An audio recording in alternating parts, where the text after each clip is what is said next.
Jennifer. Kick the beauty! 5 minutes after 4, good afternoon here on this Friday, a festive feeling one as well. I wonder how many people have knocked off work and they've checked out for the year. This might be the last working day for a lot of people across Adelaide. Some stay on, but for us, Campo, we push on as well. Good afternoon to you. G'day, Tuggers. Yes, I drove in and there was a few spilling out onto the streets at some of the little pubs and well and truly. It's a nice sort of beer, wine, champagne drinking afternoon. It is a little bit, isn't it? Scotty Campriali and myself, Sam Tugwell, with you throughout tonight until 7 o'clock when we hand over. But sport for the next 3 hours and lots to talk about as well. And a big day in the cricket circles at the very least. Should we start here? The Test squad has been announced for Boxing Day and a big call's been made, Campo. Yeah, well, we touched on it yesterday in the opener about whether they were brave enough to perhaps give Constas an opportunity, and it looks like it's heading that way. I don't think it's been officially announced that he has. But McSweeney out, so they've gone the kid for the kid. Now, how brave is that? I mean, ultimately, there's probably one or two that are still in the firing line. I mean, Khawaja's still arguably not in great form. Labuschagne's not in great form. Mitch Marsh is not in great form. So, and Steve Smith, as we spoke about yesterday, knocked around 100, and heads in reasonable form. But it looks like Constas is going to play Boxing Day, which is great. Yeah. Isn't that awesome to see him get an opportunity? But they tip him out. Oh, get him in on with McSweeney going out. So that's the shame for us as South Australians. We get to lose Nathan McSweeney from the Test side, it feels a little personal for us because we were on the ride with him. It was as was the rest of the country. Everyone wanted him to do well, but he unfortunately thrown into the shark-infested waters from the first time he went out to bat for the country, facing Jasprit Bumrah and the new ball on the separate 3 occasions that he did in the 3 tests here in Perth, Adelaide and Brisbane. They were all tough assignments. He probably did okay in Adelaide. Is it the first innings that he 39? Yeah, and he then worked through the late night session, and he didn't get a go in the second one. And then in the second innings, made 10 odd outs. Yeah, so that's home ground kind of helps a little bit. The familiarity, and then probably failed again in the first innings in Brizzy, but it was 9 and 4 in Brisbane, 10 and 0 in Perth. But yeah, it's interesting. You look at how teams are selected and the why and the how and the makeup and whatever. But does it just feel like an easy? It feels like picking the low-lying fruit for mine. But anyway, it wasn't a brave call. You don't think because what they're doing is essentially putting in the 4th youngest Australian Test debutant ever. He's 19, Sam Constas. So it's a brave call to put him in. But as you say, having to take out Nathan McSweeney, it's the easy choice, isn't it? Well, yeah, it's the easy choice. I mean, you could have picked, but one of 3 maybe. In terms of that, and they've gone with him. It's probably the easy option. Uzi Khawaja hasn't been any more convincing, but like you said yesterday, they're trusting the past. Well, they are, and I guess the series is tied up. They need to win this one. They know the tried and true. Do they back an experienced player in? And look, I'll put my hand up in match committee sometimes. We'll talk about that a little bit later. But, yeah, sometimes you're there going, I just trust. So a lot of match committee and selection is around trust. And you build trust over a long period of time and with your performances. So Uzi's been a great player for Australia Test cricket, no question. Yeah. But there's always a tipping point where you're there going, is there someone better, or are we blindsided by what's happened previously, and are we missing something else? So, brave call in terms of getting Constas in, no question. Yeah. But is it the right call? You just love him to be a little bit braver and back those 2 guys in and maybe tip out one of the older boys. But, obviously there's a lot of different things around that. And we're not, privy to all those conversations. But I would have thought if one of those don't fire in in Melbourne, Oh, yeah. then Sydney's up for grabs. So AJ on the text, and we've already got a few unique home-style food texts coming through along this line. AJ says, Australian selectors sticking to tradition. SA cricketer, the last test player in, first one out. June says, boys, what a mob of useless morons. They get rid of McSweeney, keep Khawaja, he's just too old. They're killing Australia's cricketing future. Sack the selectors, so June's gone pretty hard. We'd love to hear your thoughts, 8223 0000 along the same lines. Albeit, we do have to remember that Sam Constas could well be one of the great cricketers to come out of this country. David Warner was a real flashing young player, came in and just took the game on when he entered the test team, and he was a bit of a rebel. Sam Constas might not be at the David Warner level, but I think he's absolutely got that.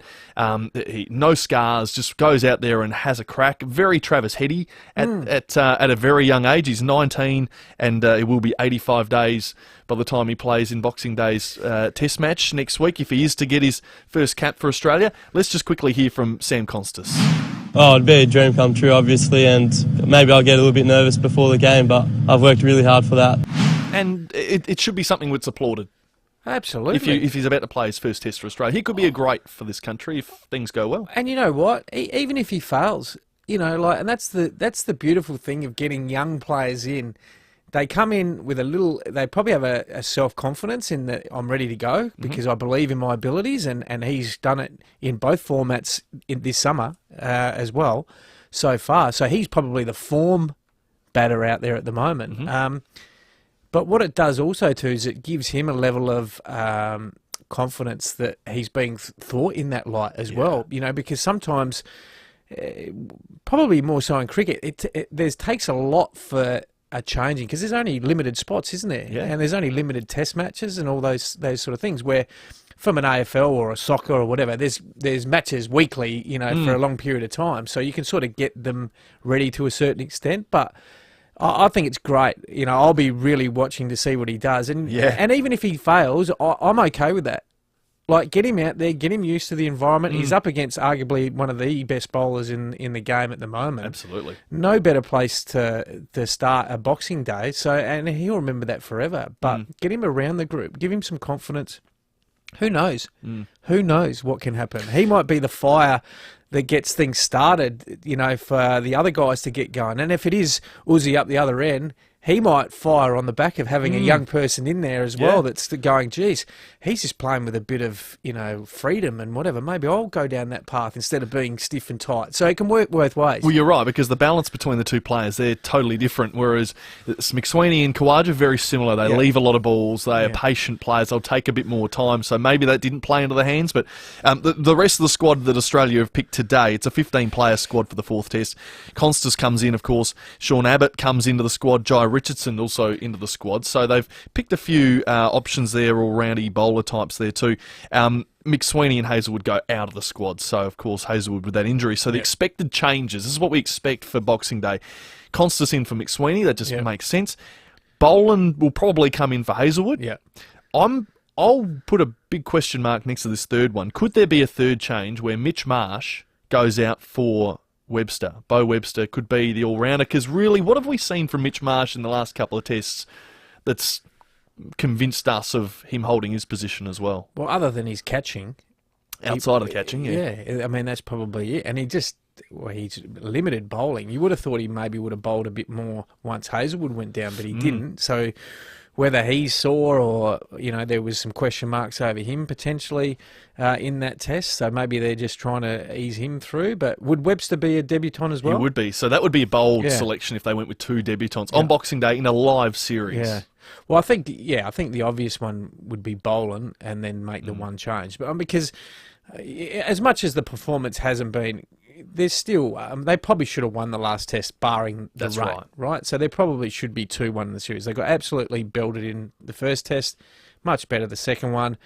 Probably had their way with them early in that third test, and then the rain got away. But the batting, particularly was poor in that second innings. They just didn't fire a shot. But I wonder if this selection comes about, though, if they did win that test and it was 2-1.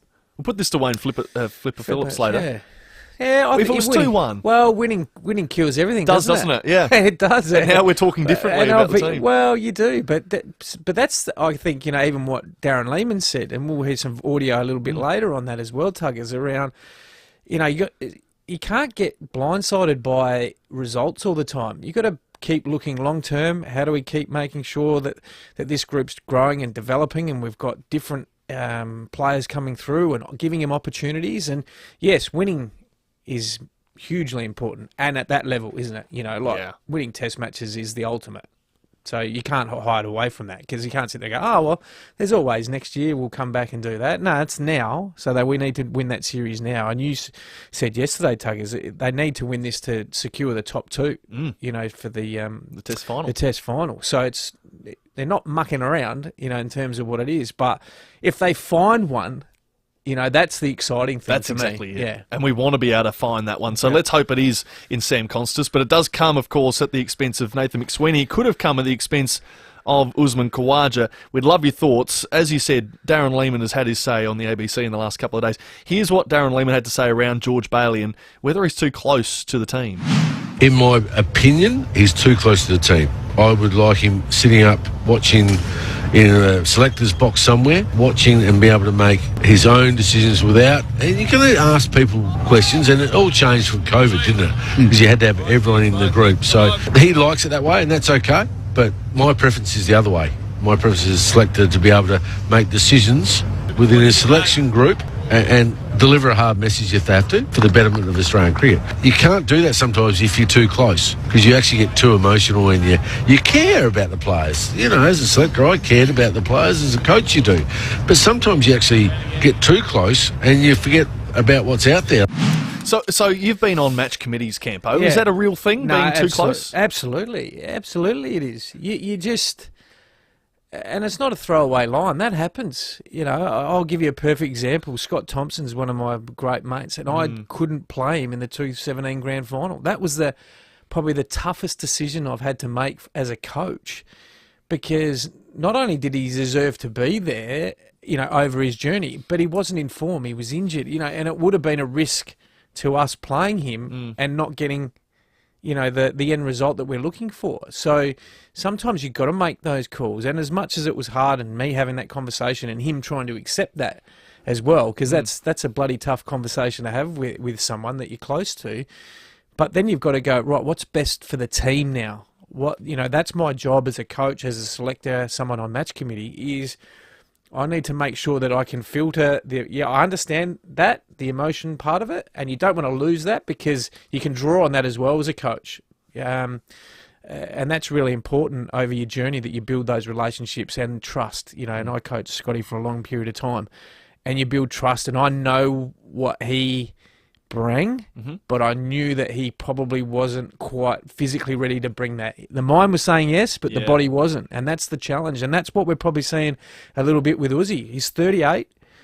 The mind's still there. I still think I can make it, but you're not performing. So that's the challenge of it. And if you're too close and you don't want to hurt someone's feeling, then you shouldn't be in that position to make a decision around selection. Good couple of texts coming through before we get to your calls. John says, so we have a failing batting list, an ageing batting list, and the answer is to drop the young guy who needs to get experience. He's the only bloke under 30, remember, in this team. He is. And we have no one to take over when the old guys retire. Buff is right. Selectors too close to their mates, says John. And Adam saying, guys, it's a joke. McSweeney's been dropped. Clearly, he's been made the scapegoat. So it's George Bailey. It's Andrew McDonald, the coach. Yes. And Tony Dodemaide. Yes. So it's not just George Bailey here. No. All three of them are obviously having that. And I would assume Pat Cummins, we'll ask the Flipper that question, that Pat Cummins comes in at some stage. Well, Flipper told us only a few weeks back that only on tours overseas does the captain get involved in selection chat, which I didn't know that. Yeah. I only ever thought the captain was always part of the selection. Part of it, So it was interesting, but we can definitely chat to Flipper a little further later on tonight. But have you say, 8223 0000 is the number. Brutal sackings in sport is what we're going to talk about tonight. There's been lots along the journey, but Nathan McSweeney getting sacked just feels like a bit of a brutal one and maybe an unfair one. You can tell us your opinions around that. Big night as well for sport in Adelaide before we go to the break. So the Strikers in action at Adelaide Oval tonight. You might be on your way in now as they prepare for a big game against the Melbourne Stars. It's their first home game of the year, and it's a 6:45 start at Adelaide Oval.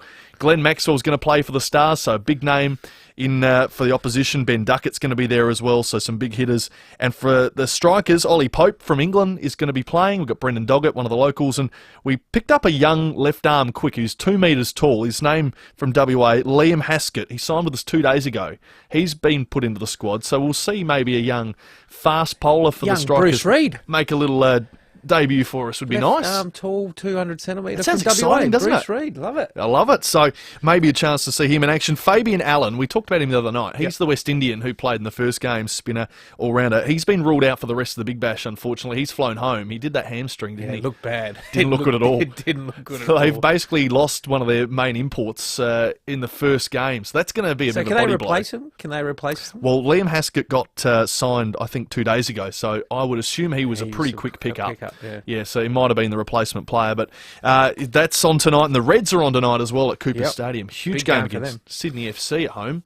So must win to keep themselves undefeated. But also just to, I think, maybe keep some doubters at bay. They haven't played anyone really of big note just yet in the A-League. We're going to speak to Carl a little bit later. But from his press conference, what would be the biggest challenge for him from a pressing and pressure point of view. So it'll be interesting to see how they handle that. All right, love it. We're going to get to your call straight after this break. It's 21 after 4. Campo and Sam Tugwell with you. 8223 0000.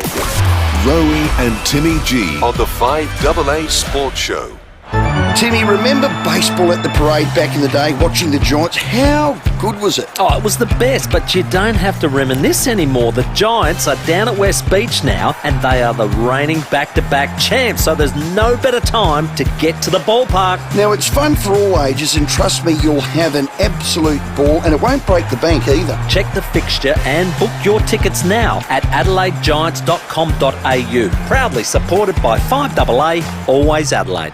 Hi, Brett Ebert here for Mawson Lakes Mazda. It's flat out here. The 2024 plate clearance sale is belting along. Discover drive-away deals across the entire new car range. That's 12 months rego free, stamp duty free, plus various accessory packs worth $500. Yep, absolutely free. All exclusive to Mawson Lakes Mazda. No gimmicks, just great deals for a limited time. Hurry, the 2024 plate clearance won't last. Mawson Lakes Mazda, Salisbury Highway, T's and C's apply.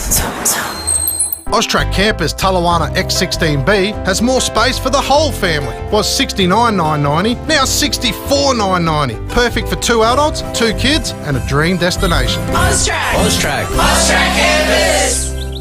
Willa. Christmas is a time to spoil the family with flavour. So stock up on Hoyt's herbs, spices and pickled vegetables. Turn the turkey into a succulent taste sensation with Hoyt's herbs and spices. Get that pork crackling perfect with Hoyt's rock salt and rosemary. Olives and pickled vegetables for the salads. Refill your empty spice jars with Hoyt's value packs. You'll be happy with Hoyt's at Coles, Woolworths and all good independent supermarkets. Fill those empties with Hoyt's spices, yeah. We've all got our favourites in life, Tuggers, and there's nothing better than a trip up the hill to the Barossa. Ancient soils, old vines, and plenty of those first-class wines. It's a must-stop while you're there at the Best Mates at Rusden. Now, all of us have been there. We've all been to the trip up to the Barossa, and there's nothing better than kicking back with a glass of our old faithful, the Blackguts. Yeah, the Rusden family boasts 7 generations of grape-growing experience, and they reckon they've got a pretty special patch of dirt out there. The climate's ideal so they can produce their quality wines year in, year out. And trust me, you won't be disappointed. No, I don't think we will be. So do yourself a favour, take a visit to their cellar door in the Barossa and make your next red a Rusden. Check out rusdenwines.com.au. 5AA's Tech Talk with your host, Adelaide Tech guy Richard Pascoe. Thanks to Harvey Norman Computers. If you're on the hunt for the best student devices, look no further than Harvey Norman. They've got everything from Windows and Chromebooks to Apple computers, all in stock and ready to go. You'll find the biggest range of Windows brands like HP, Acer, Asus and Lenovo. Plus, they've got the latest next-gen AI computers with over 20 hours of battery life. Perfect for school. If you're on a budget, check out their affordable Chromebooks with options under $500. And don't forget about their huge range of accessories and software for both work and education. Need help? Their expert salespeople understand exactly what you need for school computers.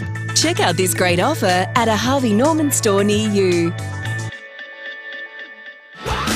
5AA's Summer Sports Show.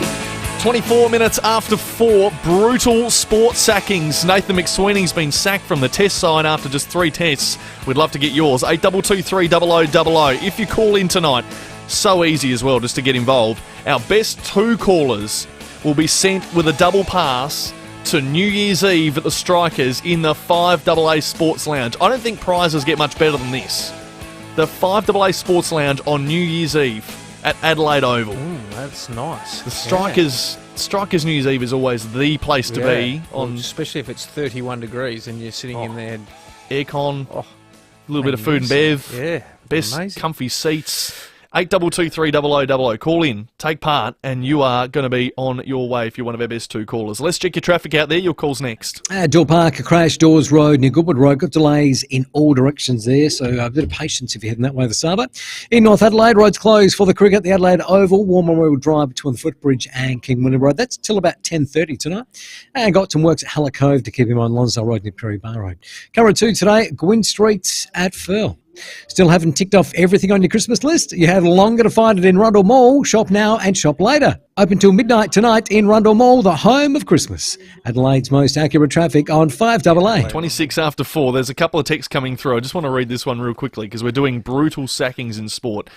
Steve says, don't forget the Adelaide Lightning are taking on the Southside Flyers tonight in the WNBL. Yes, thank you. It'll be Scotty Ninnis's first game as the new coach. So best of luck to Scotty Ninnis. Yep. Just very good segue there. He was a brutal sacking this year, wasn't he? He didn't even get to coach a game this year and he got sacked. Rubbish. But hey, amazing. Mike Wells is doing a good job, so it's worked out okay. That's true, yeah. I've got another one. Yeah. Dan Ricciardo.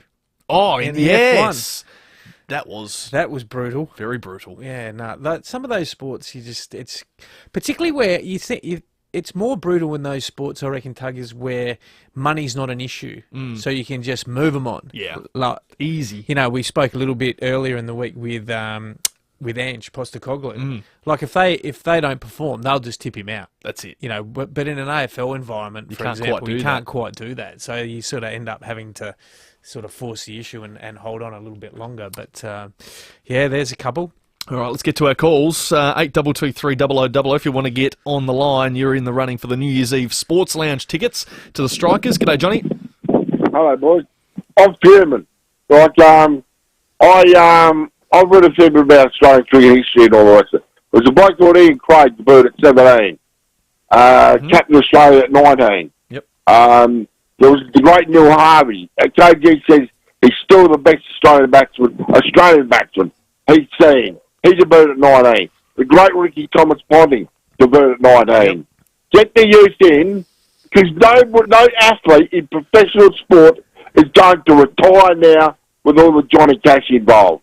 So you got to, George Bailey and these blokes are going to have, at some stage, are going to have to make it. It's not like when Paul Sheehan retired at 27, to actually go and put bread on the table in the mid-1970s, because they were getting less than the average wage. It's not like that. They're getting millions now. So you've got to actually make some tough decisions, George Bailey. And Clint Clyde's a great bloke. I'm a fan of him. He's been a great player. He's a gentleman and a scholar, and he's done really well. But he's 38, for goodness sake, open the batting. Nah, you might as well said bloody Dad's Army out there. Thanks, fellas. Yeah, well done, John. So the numbers that back up your point, John. So McSweeney actually ended up scoring, I think it was 9 more runs than Khawaja so far through the series. So McSweeney's 72 runs at 14 at an average. Khawaja's 63 runs at 12. So really, you're plucking at hairs, but really they haven't been any better than each other. No. So if you're going to make a call, surely you go the older bloke rather. But then the other thing is... No, you mean surely go the younger bloke. Drop the older bloke. But do you want to run the risk in a live final 2 test matches of this series, which is so important for Australia, with 2 young openers against one of the best fast bowlers in the world? Does the game know how old you are, though? No, it doesn't. It's a good point. Well, John just gave some example, and there's plenty of debutants that come in and make their way, and once they're in, away they go. Like, you got to play them at some time. Well, Pat Cummins was 18 when he debuted. He's currently the captain of Australia. He went okay. Yeah. So long as the balance is making sure that you feel like they're ready to perform, because you don't want to throw the kids into the to the wolves, sort of so to speak. So, but I think we've seen that he's ready. He's got the temperament. He's got the skill, and it's not an easy position either. I would imagine. Like, I've never opened the batting at all, except in the backyard, and I still get a bit nervous as well when that happens. So it's like, it's a big occasion, but maybe he's got the temperament to do it. So sometimes you got to find out. Let's get to Doug, who's at Blakeville. Hi, Doug. Yeah, g'day, guys. I'm a Mag King Crow supporter, and I think there's only one most brutal sacking in sport ever, and I think that's Malcolm Blight with Tony Mudder in the '98 Grand Final.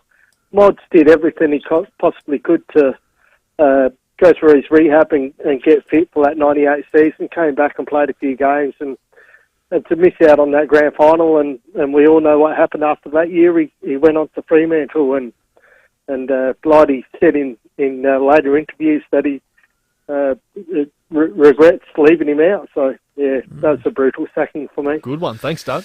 Yeah, once again. But, hindsight's a wonderful thing, isn't it? Oh, of course it is. Use this example. Like, if he does get picked and then he blows his knee out again or whatever and you lose the grand final, all of a sudden it's not a dynasty for 97, 98. You That's just right. don't know. But... at the end of the day, you make a call with the information at hand at that point in time, and you live and die by it. That's just the reality of it. Constas could score 100 for all we know, and it Correct. could be a great call. But you're right, it's all 2020 in hindsight. At 29 minutes to 5, we'll take a quick break. We're going to talk Adelaide United very shortly. Carl Viet's going to join us on the other side of the headlines, and we'll keep taking your calls. Remember, double pass to the New Year's Eve Strikers game in the FIVEAA Sports Lounge up for grabs. If you want to call in, our best call of the night wins that.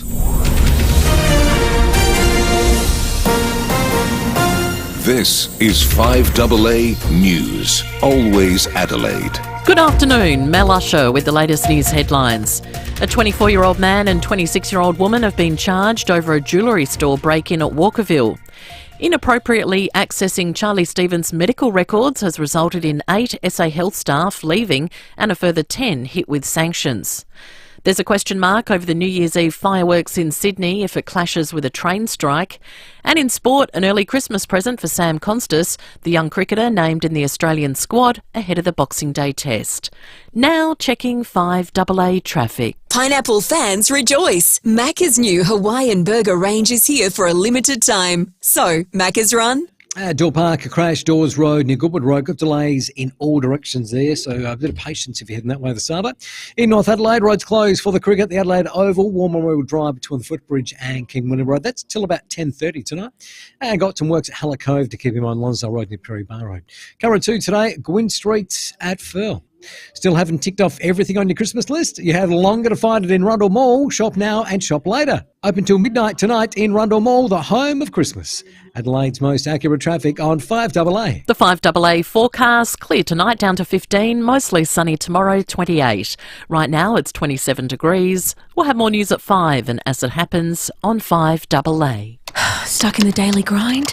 Wouldn't you rather be owning your friends on the Dodgems, enjoying tasty treats, competing for the highest score, or dancing off with your mates? Join us at Archie Brothers for the fun we'd all rather be having. Book your spot online. Hello, Cherry. I'm listening.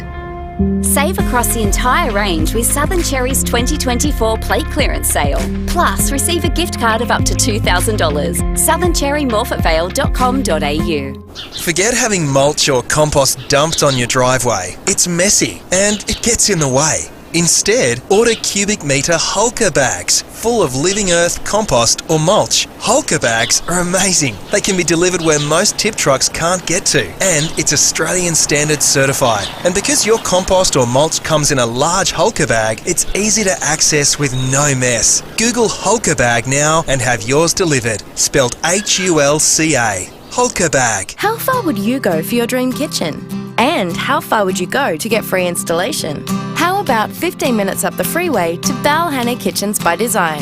2. The largest showroom in the Adelaide Hills. Custom build your dream with our award-winning designers and get free installation on your cabinets with laminate benchtops.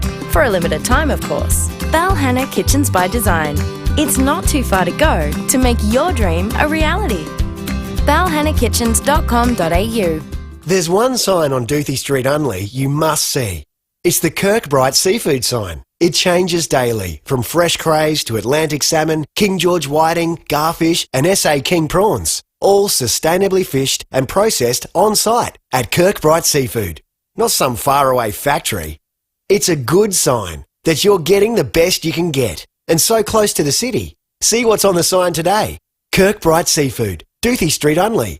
kirkbrightseafood.com.au. If you can't stop using your mobile phone illegally, drink or drug driving, driving without a seatbelt, speeding or driving dangerously, South Australia Police will stop you. With more patrols, more road safety cameras and more driver testing, stop breaking the rules before we stop you. Think road safety. A message from the Government of South Australia. 5AA's Summer Sports Show. At 25 minutes to 5, Wayne Phillips is going to join us in studio very shortly as we start talking about the Boxing Day test and some big calls made by the selection team. Terry McAuliffe to join us from racing.com. John Casey as well to talk 36ers tomorrow night. Sam Tugwell with Scotty Camporeale and the number 82230000 double pass to New Year's Eve strikers up for grabs. Brutal sackings. What's our text line look like? Yeah, we've got a couple because we're still obviously with the McSweeney dropping and maybe Constance coming in. Hi guys, absolute joke. McSweeney has been dropped. Clearly he's been made a scapegoat.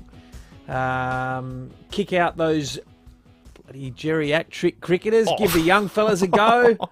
Jeez, it's a few of those. Brutal. But then there's one the other way. Constance has to come in. Unfortunately, McSweeney's had 3 tests, had his chances. Try the next one. So there's a little bit of that. But the brutal sackings, Damien Drum, who was the Freo coach, I don't remember this, but we'll see if we can find it. Finding out from the media he was sacked.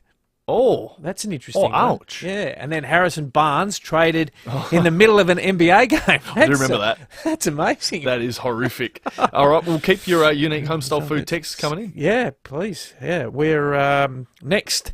We've got Carl Viet, the coach of the Reds, coming up again tonight. Well, Campo, of course, tonight we have a huge game at Cooper Stadium. This is almost a sellout as well, which is the best part about these sorts of games. On a Friday night, we have a good team in Sydney FC coming to town, Adelaide United in action, and our coach, Carl Viet, joins us on the line.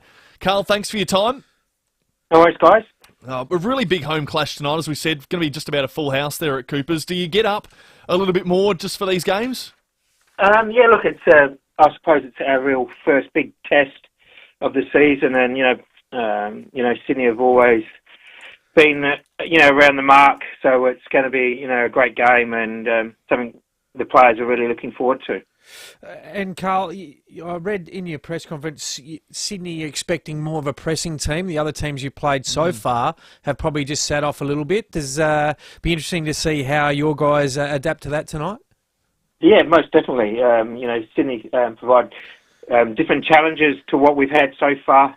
We've played a lot of teams we've played so far have allowed us to have a lot of possession, where Sydney are totally opposite that. They pressure everywhere, all over the pitch, almost man for man. So it's going to be a different challenge for the players, and it'll be a good challenge to see where the playing group are at. And a couple of the, I guess, standout players for them. Klamala's not playing, so that's a big out for them, but great for you. But it's the first time we're going to see, or you guys are going to see, the Brazilian star Douglas Costa that signed in the off-season. So that'll be a good matchup. Yeah, most definitely. They've got some really good quality players in their attacking lineup. So it's going to be a good challenge for our back four tonight. And as you said, Douglas Costa, he's virtually achieved everything as a professional player at the highest level that you can play at. So it'll be good for our younger players to see a player of that quality as well. So you sort of said off the top there, it's your first test of the season. Is there a wave of thought internally that this is perhaps an opportunity to silence some doubters since you've only played all the teams in the bottom six? No, not really. Look, we know what we want to achieve as a playing group, and that's all we focus on. We're not, focusing too much on what other people have said whether it's good or bad about us, we know what we need to do, and that's what we're totally focusing on.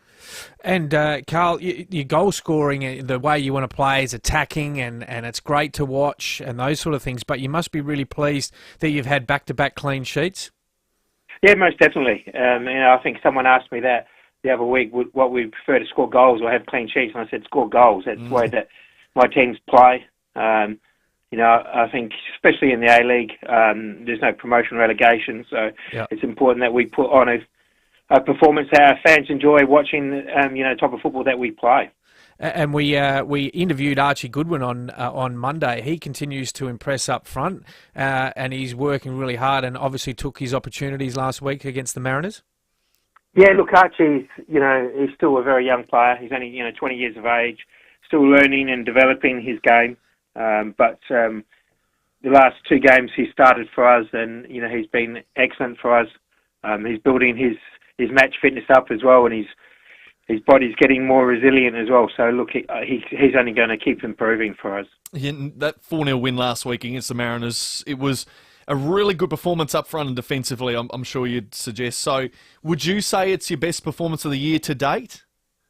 Yeah, especially in the second half. The second half, we were much more clinical. We took our opportunities. And that's sort of been our downfall so far this year. We've been playing well. We just haven't made the most of our opportunities that we've created. And last week we took those opportunities, so hopefully we can take those opportunities again tonight. Good to have Ben Falami back. Most definitely. He's a quality player. He's represented the Socceroos already as a young player, so our challenge for him is to get him back to that level so he can get back into the Socceroos. And one, I guess, off the side, Carl, Isais, a most capped A-League player with 239. Wonderful achievement. Yeah, most definitely. Issa, since he come to the club over 10 years ago, he's been, a model professional player, a great example to our young players. So look, very happy that he's taken the record off Eugene for the club. And I'm sure there's going to be many more games, so he's going to add more to that as the season goes on. And it's been the best start in over a decade that you've had from a footy club for the club. Last time was 8-0 in the 2010-2011 season. I also read in your press conference the group is very confident. How do you, make them confident but not overconfident in terms of going out there and just expecting it's just going to happen? Yeah, look, it's something that you got to keep working, keep driving the standards at training. I drive it fairly hard on match day as well. I'm quite tough on the players on match day. Yeah. So look, it's important. Results gives you that confidence, and we're going to need that confidence tonight to play our football, especially when the pressure comes. So look, it's going to be a good test for our playing group. But I think, confidence is, it's a funny thing in sport. When you have it, you can play at a much higher level. Sure can. Well, you've got, as a club, 2 really great games coming up Friday nights at home against the 2 Sydney sides. Of course, the Wanderers next week as well. So I suppose for your fans, a call to arms across this Christmas season now to come out and support the team?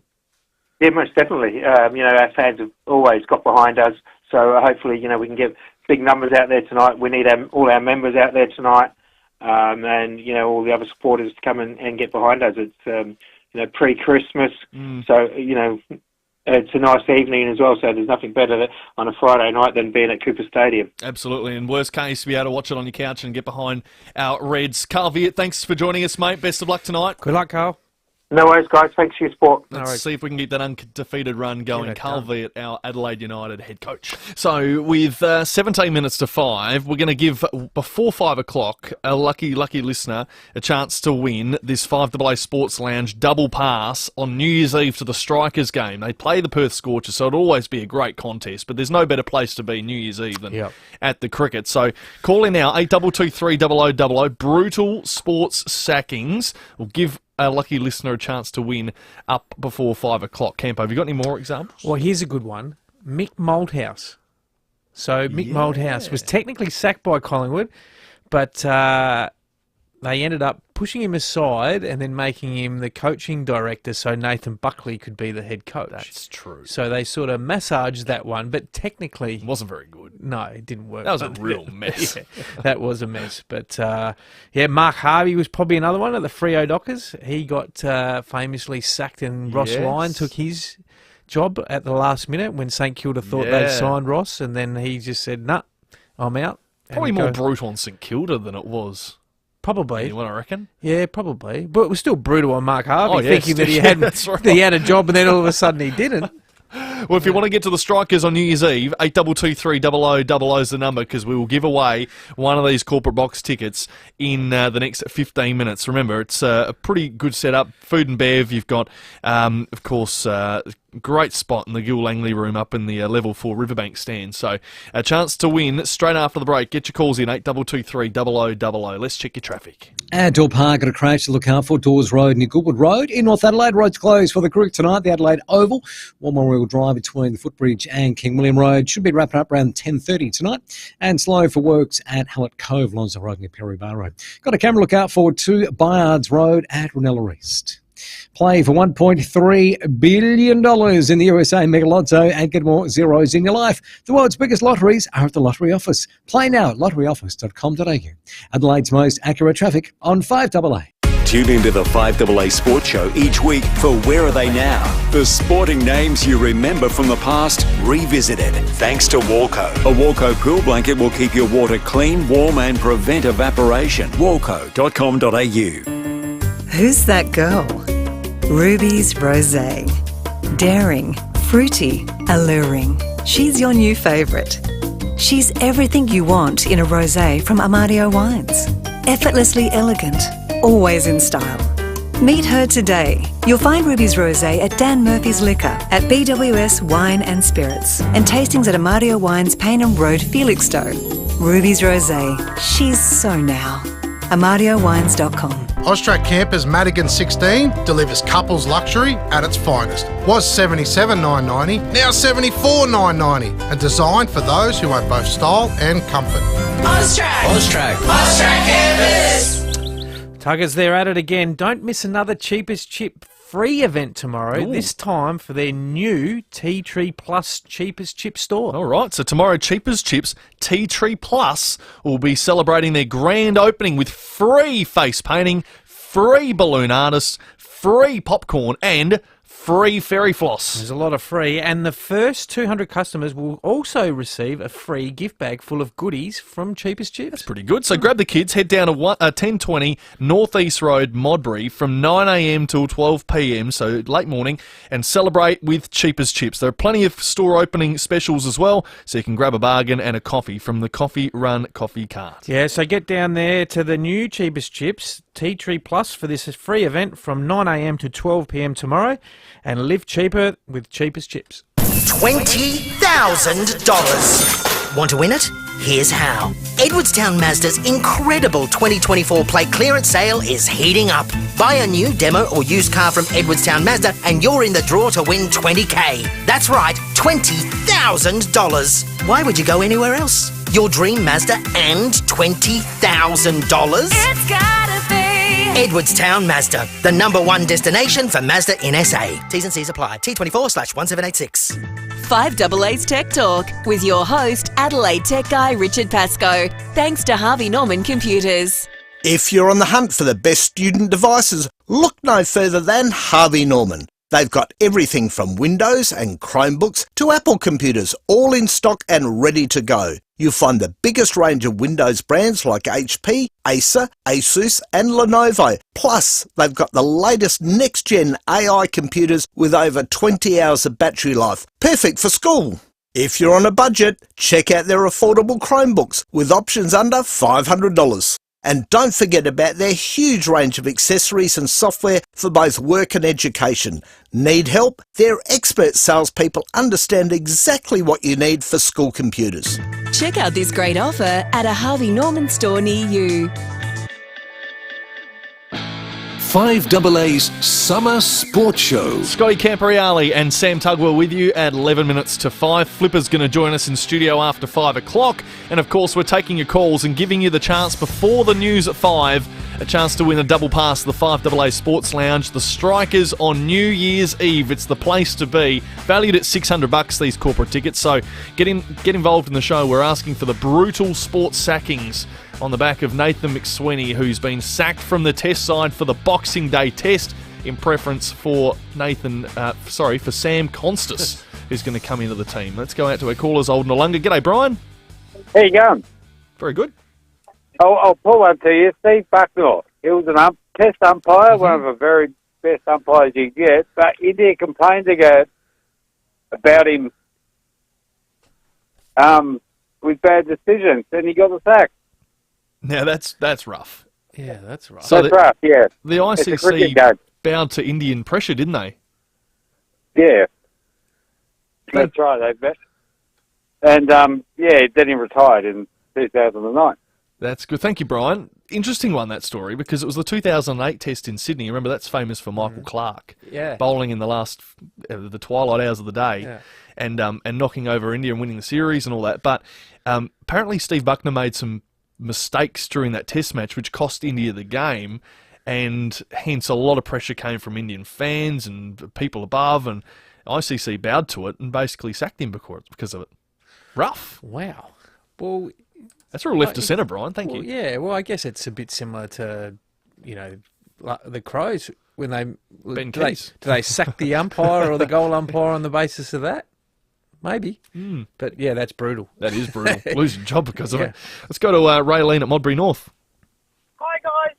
I just tuned in, so I had to have a bit of a quick think. But what I would like to say first, before I pick the person that was sacked brutally, I'm wishing that one was sacked, and that's Ken Hinkley. So, but he's not sacked yet. But he would have been one that I wouldn't have thought was brutally sacked, but should have gone. Anyway, I'm going to say, thinking off the top of my head, Jack Hale when he was coaching Port, and I think he got marched out on pretty bad basis. Jack Hale, yeah. Thank you, Rayleigh. Well, the Ken ones. You can't comment on that. They haven't started. He hasn't been off the job yet. Yeah, he hasn't even started the season. They're calling for his head tuggers. That's brutal. Can't escape it. Yeah, Jack Hale. Well, I mean, was he brutally sacked? Like, he won that many premierships, so you can't keep winning them. Like, I'm not sure. It's got to end at some point. Well, and that's the thing. It's just the way it goes. It's the way, and that's part of it, I reckon. With some of this stuff, it's the how you go about it, and can you do it somewhat respectfully and keep those, because I mean he's one of the greats of the footy club. So can I say you were brutally sacked? 2019 or something like that, when they did the review, and you were collateral damage. You and Brett Burton. Yeah. Can I include you in this?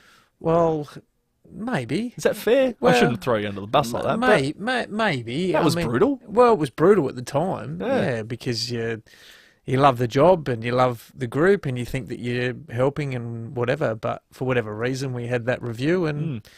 Unfortunately, now I'm sitting in here with you, mate. You've worked out for the better, mate. Yeah, well, correct. Possibly. Silver lining. No, I agree with that. Let's go to Elizabeth Downs. Hi, Lenny. How you going, mate? Good. Yeah, I'm going for Don Scott when he come over. Yeah, no 6, and they got rid of him. Don Scott in 06 to South Australia? Yeah, to South Adelaide. He coached South Adelaide. After 6 games, he had one, they got rid of him. Yes. Yeah, right. Yes, he didn't last very long at South Adelaide. No, he came over with high hopes and... and then got tipped straight out. Yep.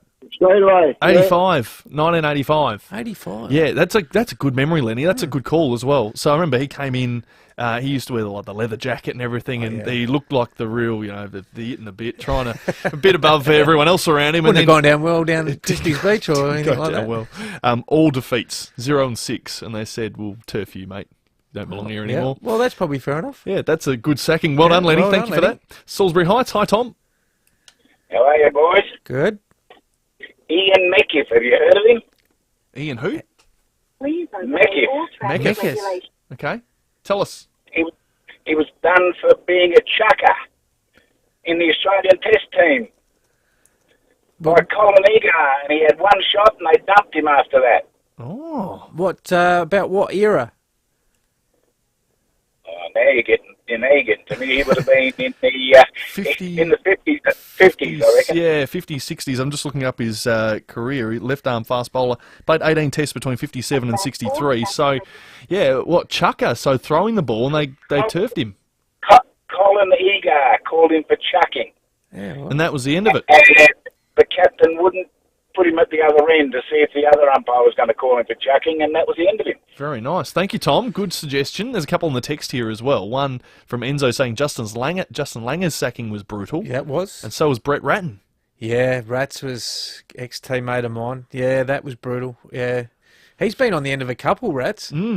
Carlton one, and then the St Kilda one. So the Carlton one, they tipped him out for Mick Malthouse. That was a disaster. And then they went... tipped him out after the St Kilda one. Yeah, rough. Yeah. Real rough. Kay's at Salisbury East. Hi, Kay. Hello, guys. How are you? Good, thank you. Merry Christmas. And to you. I think Scott Ninnis. Yep. I was pretty upset about that, yeah. But good news, he's now the coach of the Adelaide Lightning. Yep. Yes. But it was still brutal, I think.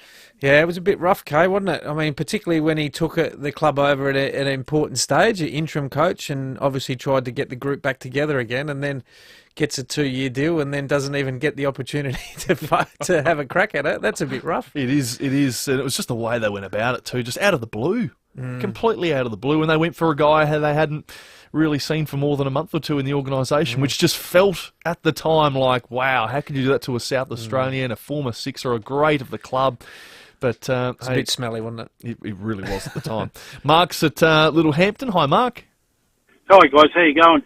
I'm not a Port supporter, but I believe when Russell Egert was sacked back whenever, the late, great Russell, that wasn't handled too well by a lot of the supporters. But I think the downside on Russell getting sacked was Jack took over and took him top the next year. I'm not 100% sure, but I know at the time it wasn't well received when Russell was sacked. So. Yeah, nice one. No, that's a good one. I think Russ comes up a little bit as well when we talk about sackings and things like that. Port Adelaide, he might have been a great player, but was his coaching worth keeping on for longer just because of his name? Probably not when it came you're looking at the record. It's always tough, that one, isn't it? Yeah. You know, it's the Michael Voss at Brisbane That's when he was right, there, but he got another go now. He's doing a great job. James Hird, you know, that scenario when obviously that didn't end well That's true. with the Bombers. So it doesn't always correlate the best players being great coaches, does it? Unfortunately. But let's go to Whyalla with Trevor. We might just be able to fit you in before we go to the news. Hi, Trev. Oh, yeah. Malcolm Blight, St Kilda. Yes, we had that before. Yeah. Yep. Oh, did you? I missed it. That's okay. No, that's okay. No, and we actually covered that one yesterday too, Trevor. When we had blow-ups, media blow-ups when we played the audio when him and Steve Quartermain were going at it. When Rod Butters said to him that he clipped him because he wasn't committed, and then he couldn't give a rat's toss bag or something like that from memory. Famous line. Yeah. Sorry, I didn't hear it. No, that's okay, Trev. No, you're going to be in it to win it. No, good job. Appreciate that. So we have to give away one of our double passes to the FIVEAA Sports Lounge New Year's Eve. We do have a second chance after 5 o'clock, so keep your calls coming in. But Campo, can I hand it over to you? Do you want to give a winner? Well, I think just from left field, let's go Lenny with Don Scott. Yeah, that's a cracker. Well done, Lenny. You're on your way to the Strikers. It's a good memory. Great memory. Yeah, 1985, and it was good. Probably too, because it was a Victorian coming to South Australia, and we got one back. And we're easy to flick them. Great work, Lenny. So, of course, another double pass to give away after 5 o'clock. So, more of your calls after that. 8223 0000 if you want to get to New Year's Eve. Strikers and Scorchers. We've got the news coming up now. We're going to talk more cricket after the break. Wayne Flipper Phillips in studio. The FIVEAA Player app is the most listened to radio app in Adelaide. And with good reason. You can listen to FIVEAA anytime, anywhere, at the touch of a button. With the FIVEAA Player app, you'll hear every word clear as a bell. Stream 5AA in crystal clear sound at the touch of a button, wherever you are. Download it now from the App Store. The 5AA Player. This Christmas, make like Dasher and rush to Chemist Warehouse for unbeatable prices on all your favourite fragrances. Like Versace Pour Homme EDT 100ml, $69.99. Don't pay $160. Find the perfect fragrance at the perfect price at Chemist Warehouse. Adelaide's local, trusted and truly connected talkback radio station. 5AA. Always Adelaide.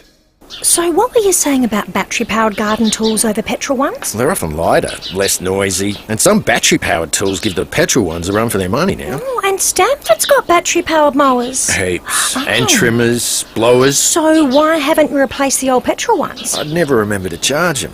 What's that? This? Oh, just a little battery rotation chart I made. What colours do they come in? You're the best, hon. Stanford Mowers, 590 Main North Road, Jepps Cross. stanfordmowers.com.au. Kangaroo Island. It's best enjoyed getting up close to nature. Escaping with friends. Enjoying the serenity and celebrating milestones. Together. Unpretentious, unexpected, untamed. Experience Kangaroo Island unfiltered. Book your self-drive getaway now at sealink.com.au. The very latest news and information. This is 5AA News. Always Adelaide. Down to 15 tonight, mostly sunny tomorrow, 28. With the 5 o'clock news, I'm Mel Usher. 8 staff members have left SA Health amid findings they inappropriately accessed the medical records of the Police Commissioner's son, Charlie Stevens. The teenager died in hospital after a hit run at schoolies celebrations last year. Another 10 employees have been hit with sanctions following an internal investigation. The department has apologised to the Stevens family for the distress caused, saying it has a zero-tolerance approach to the inappropriate access of patients' medical records. 2 people have been charged following an attempted jewellery store break-in at Walkerville. The shop on North East Road was targeted in the early hours of yesterday morning. The business's security too good, and the would-be thieves were unable to gain access to the premises. A 24-year-old man and 26-year-old woman were arrested at a home nearby today. They've been charged with a range of offences. The man has been refused bail to front court on Monday. Well, the Earth has been moving in the mid-north. A magnitude 2 quake was recorded at Jamestown just before 2 this afternoon. It's the 3rd tremor in the area this week. Well, the Coalition is accusing Labor of waging a scare campaign against its nuclear policy, despite criticism from within opposition ranks. Zach De Silva reports from Canberra. Labor has shared a video online linking nuclear power to a number of serious health conditions. It's been condemned by the federal opposition, which is accusing the government of engaging in a disingenuous scare campaign. Prime Minister Anthony Albanese is now distancing himself from the clip, saying he's focused on the economic flaws in the Coalition's plan. They're just making things up. It's been a shambles. But the PM isn't the only one with concerns. Audio has emerged of Nationals Senator Matt Canavan questioning his party's plan for nuclear while appearing on a Conservative podcast in August. We're latching onto it as a silver bullet because it fixes a political issue for us. Senator Canavan argues Australia needs a mix of coal, gas, renewables and nuclear to keep our power reliable. A class action has been launched against Johnson & Johnson over claims its cold and flu medicines are ineffective. The pharmaceutical giant is accused of knowingly selling products with phenylephrine despite evidence it doesn't work when taken orally. The company owns Codral Cold and Flu, Sudafed and Benadryl. Paul McCartney had a surprise on the final night of his Got Back tour in London. The 82-year-old bringing out his one-time Beatles bandmate. To the stage, the mighty, the one and only Mr. Ringo Starr.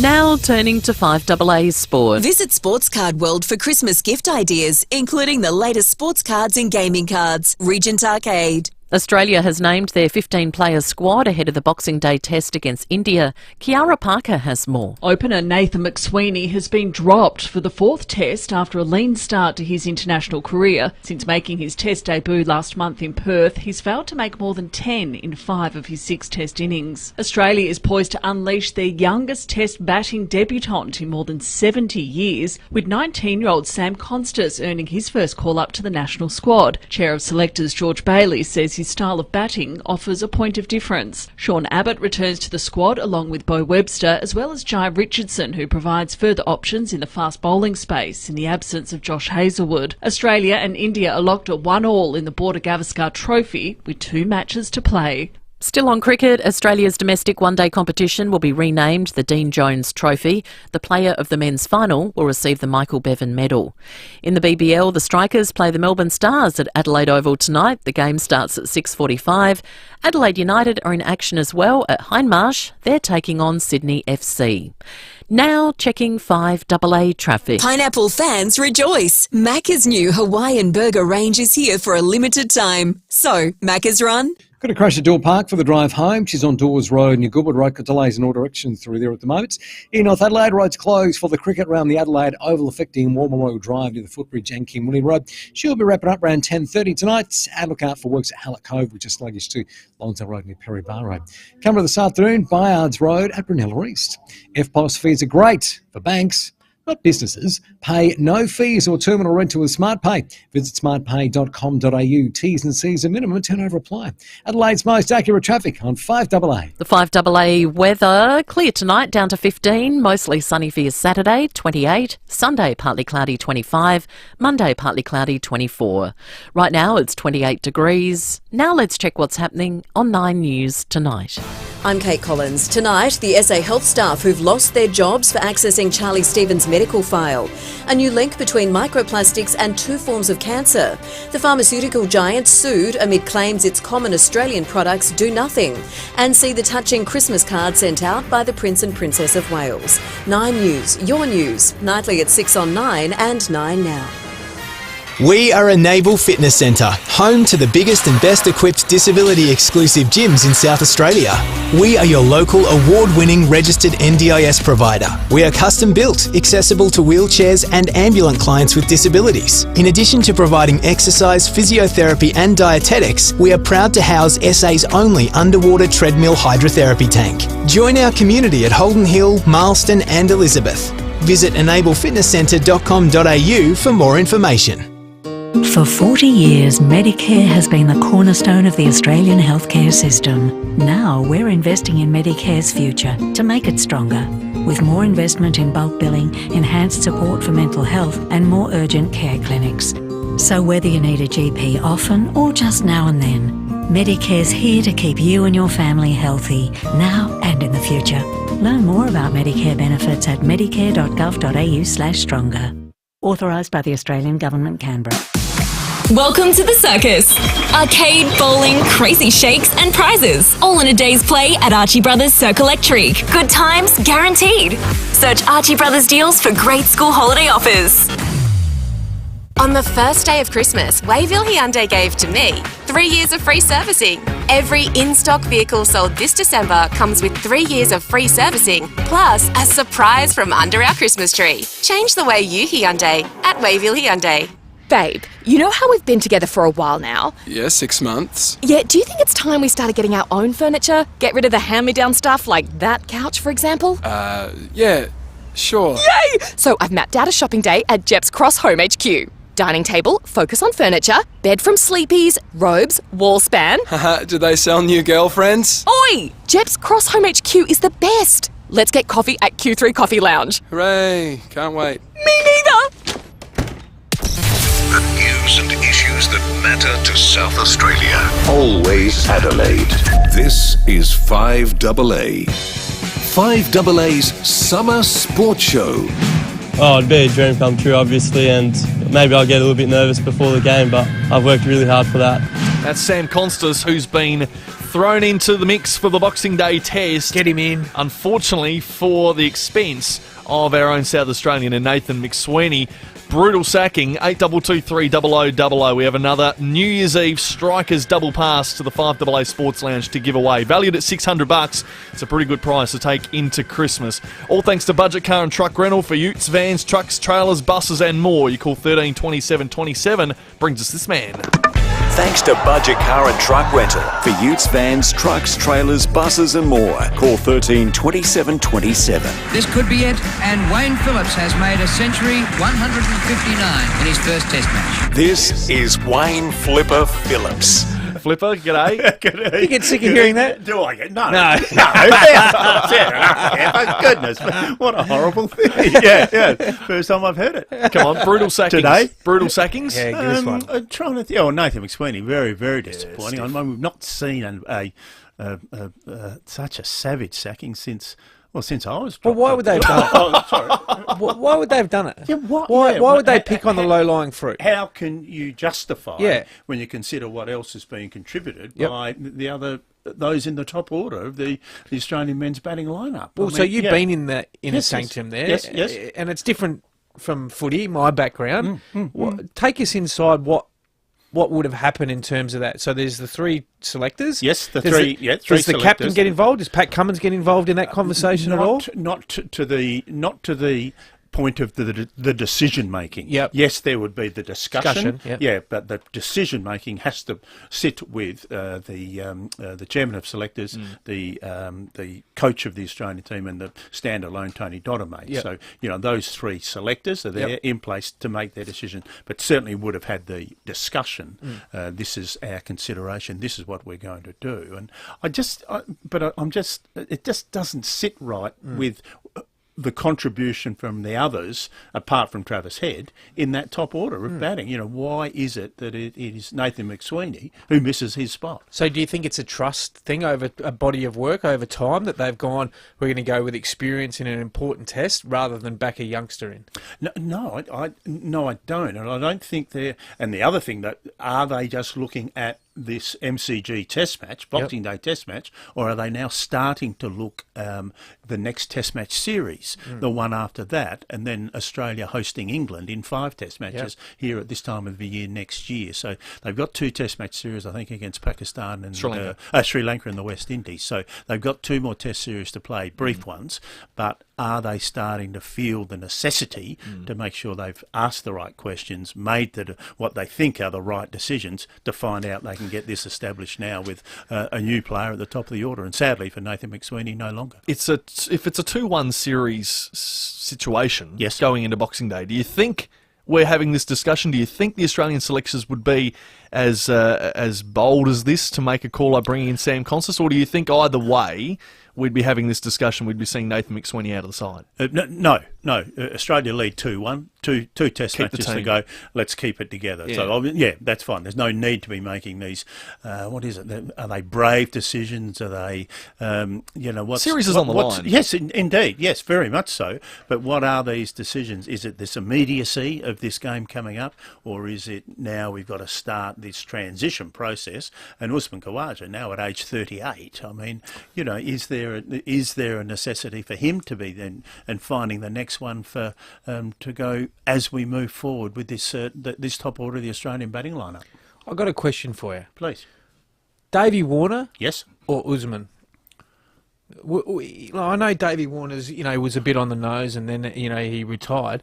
Would he still been a better option than Uzi in this series against these Indian bowlers? No. He made the decision. He was done. Yep. And even if they said, look, we need you to come back, yep, he'd made that decision. Once you turn it off, it's very, very hard to recapture that and to bring it back. Especially what we've seen against a world-class pace bowling attack, hasn't it? I mean, the Bumrah just been brilliant. The run in and land it. What was he like live? What was he like live? I missed the Adelaide test, but we spoke to some callers in, and they said he was just unbelievable in terms of like where he hits the crease and his arm. Yes. Where he releases it is actually like a half a metre towards closer. The batter. Yeah, yes, indeed. It's amazing. And you look at some of the vision that they put together, and Trent Copeland doing a terrific job. But the gathering of those deliveries, they're asking a question of you every time. Am I trying to stay in? Am I trying to defend this? Am I trying to hit some runs? Am I trying to get up the other end? All of those questions being asked to you with this bloke, and next ball is going to be exactly the same thing. I mean, it's terrific stuff, and it's asking the right questions, and it's put some heat, pressure, as we've seen, on the top order of the Australian batting lineup. So the squad looks like Constas in, Jai Richardson and Sean Abbott have been included as well. But we're remembering that Beau Webster's still in the squad. He hasn't been considered just yet for any of the test matches. Hazelwood and McSweeney have come out so far. So the 2 expected changes we know are going to be Boland in for Hazelwood, we expect, at the MCG. Agreed. Right, so there's a tick. Constas in for McSweeney. That's how it's certainly starting. That's how it's shaping, isn't it? Very much so. Would you make a third change? Would you you possibly play Bo Webster for Mitch Marsh?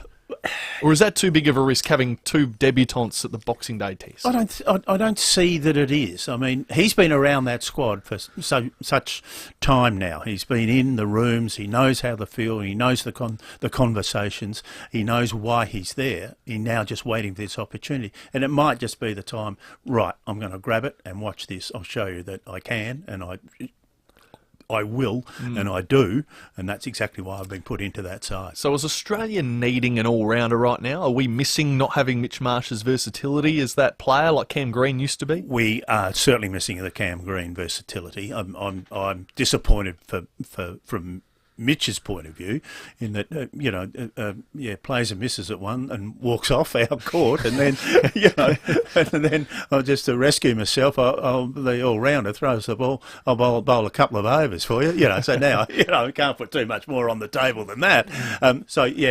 His contribution has been less than ideal. I think they would have been very, very keen to have him performing and justifying that position. And with Cam Green, I mean, it was his spot, wasn't it? The other talk, of course, is can we move Alex Carey up the order a bit more as well? His batting is good, so rather than be at 7, he can come in at 6, and then maybe the 7 becomes the spot for the all-rounder rather than the keeper. Well, and the other one, Flipper, I mean, we're focusing a fair bit because the batters have obviously failed in that top order. Yes. And we're looking for some rejuvenation through that part of the ground.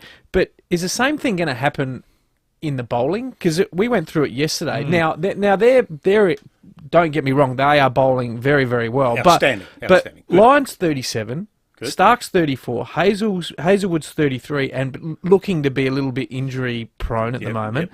The skipper's 31, Boland's 35, and then you got Nisa who's 34 as well. So where's that next phase of those guys that are going to come through? Yeah, when do we need to start looking at those? Obviously, Scott Boland comes back in, and he'll have the Bay 13 mob fairly happy when he wanders down to fine leg. But I mean, what is going to be this trend? Learning and making sure we've got the next one to come in. I mean, they've been fantastic. You look at their records. That 4 bowlers, just over 1,000 wickets between them. It's incredible that they've done and played so many of these test matches together, just been brilliant. But at some stage they are going to have to move on and we find someone else. When? Who? And the life of a fast bowler, I mean, you can correct me and straighten me up, but it's a physical role, isn't it? It's less physical as a batter, I would have thought. I mean, you're out there and whatever, but the force and the impact and that presence the whole time, the presence, there's a lot. And I think that's what's happened with Hazelwood, and it happens in other sports. As soon as you get injured, you're behind the 8 ball in terms of your fitness, and then you're trying to catch up, and then you get thrown in again, and then you're trying to get to the level again, and you just overstride a little bit or sharp turn, and then all of a sudden something else goes. So it's a hip, but now it's a calf. Correct. So are they related? Maybe not. Yeah, was he favouring that hip, which caused the calf? I mean, all those sorts of things. And as you say, you're trying to have that presence. That's the vital, important part of what you're doing. Come back a bit quicker because with me in the side, we perform so much better. And exactly as you've said, maybe that's caused the issue. Yeah. So look, there's a lot of questions to be asked, and we're starting to ask them 12 months out. Have we got the audio of Darren Lehman? Yes. Have you heard this, Flipper? So this is Buff Lehman around the selection and George Bailey. In my opinion, he's too close to the team. I would like him sitting up, watching in a selector's box somewhere, watching and be able to make his own decisions without... And you can ask people questions, and it all changed from COVID, didn't it? Because you had to have everyone in the group. So he likes it that way, and that's okay. But my preference is the other way. My preference is a selector to be able to make decisions within a selection group and deliver a hard message if they have to for the betterment of Australian cricket. You can't do that sometimes if you're too close because you actually get too emotional and you care about the players. As a selector, I cared about the players. As a coach, you do. But sometimes you actually get too close and you forget about what's out there. Interesting, isn't it? You know, and Buff was one who was so very, very close. And George Bailey's a terrific fellow and, you know, loves to be involved with the players, but he's got to be making this tough decision, you know, sitting next to you like we are at the moment, Campo, and, you know, this is the best time ever. And oh, by the way, I won't see you next week. Well, what do you mean? We're sitting no, you got the lemonade. I mean, you know, so it's just asking that really tough question of the person who's there to make the decision. But I reckon part of it is too, it's not just, you don't just swing the sledgehammer like bang. There's a build-up and there's a conversation, and we were talking about it before. As a coach, when you know someone's not in form, you're not necessarily adding more pressure to make them perform, but you're having the conversation around, this is what it looks like. This is what you need to bring. If you don't start bringing this consistently, then your position is under some sort of pressure. So it's not actually, oh, geez, where did that come from? You know, I was always surprised when players that don't get selected, they go, oh, I didn't see that coming. Well hang on. Here's a list of conversations and meetings and development plans and all those things to get you in there. Kick for 2 weeks. Yeah, correct. It's not one of those.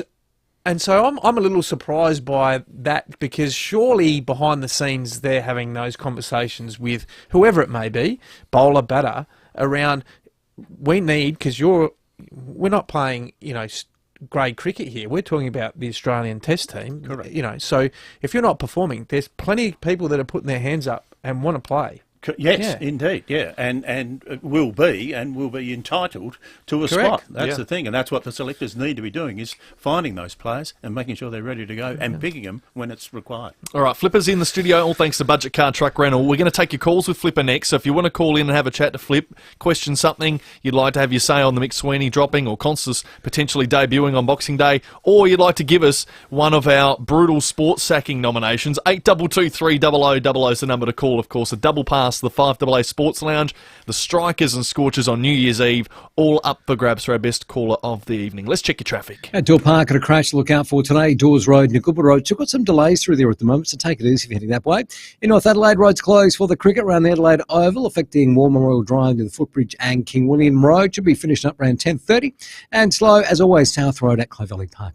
Got a camera too for the drive home, Commercial Road at Port Noarlunga South.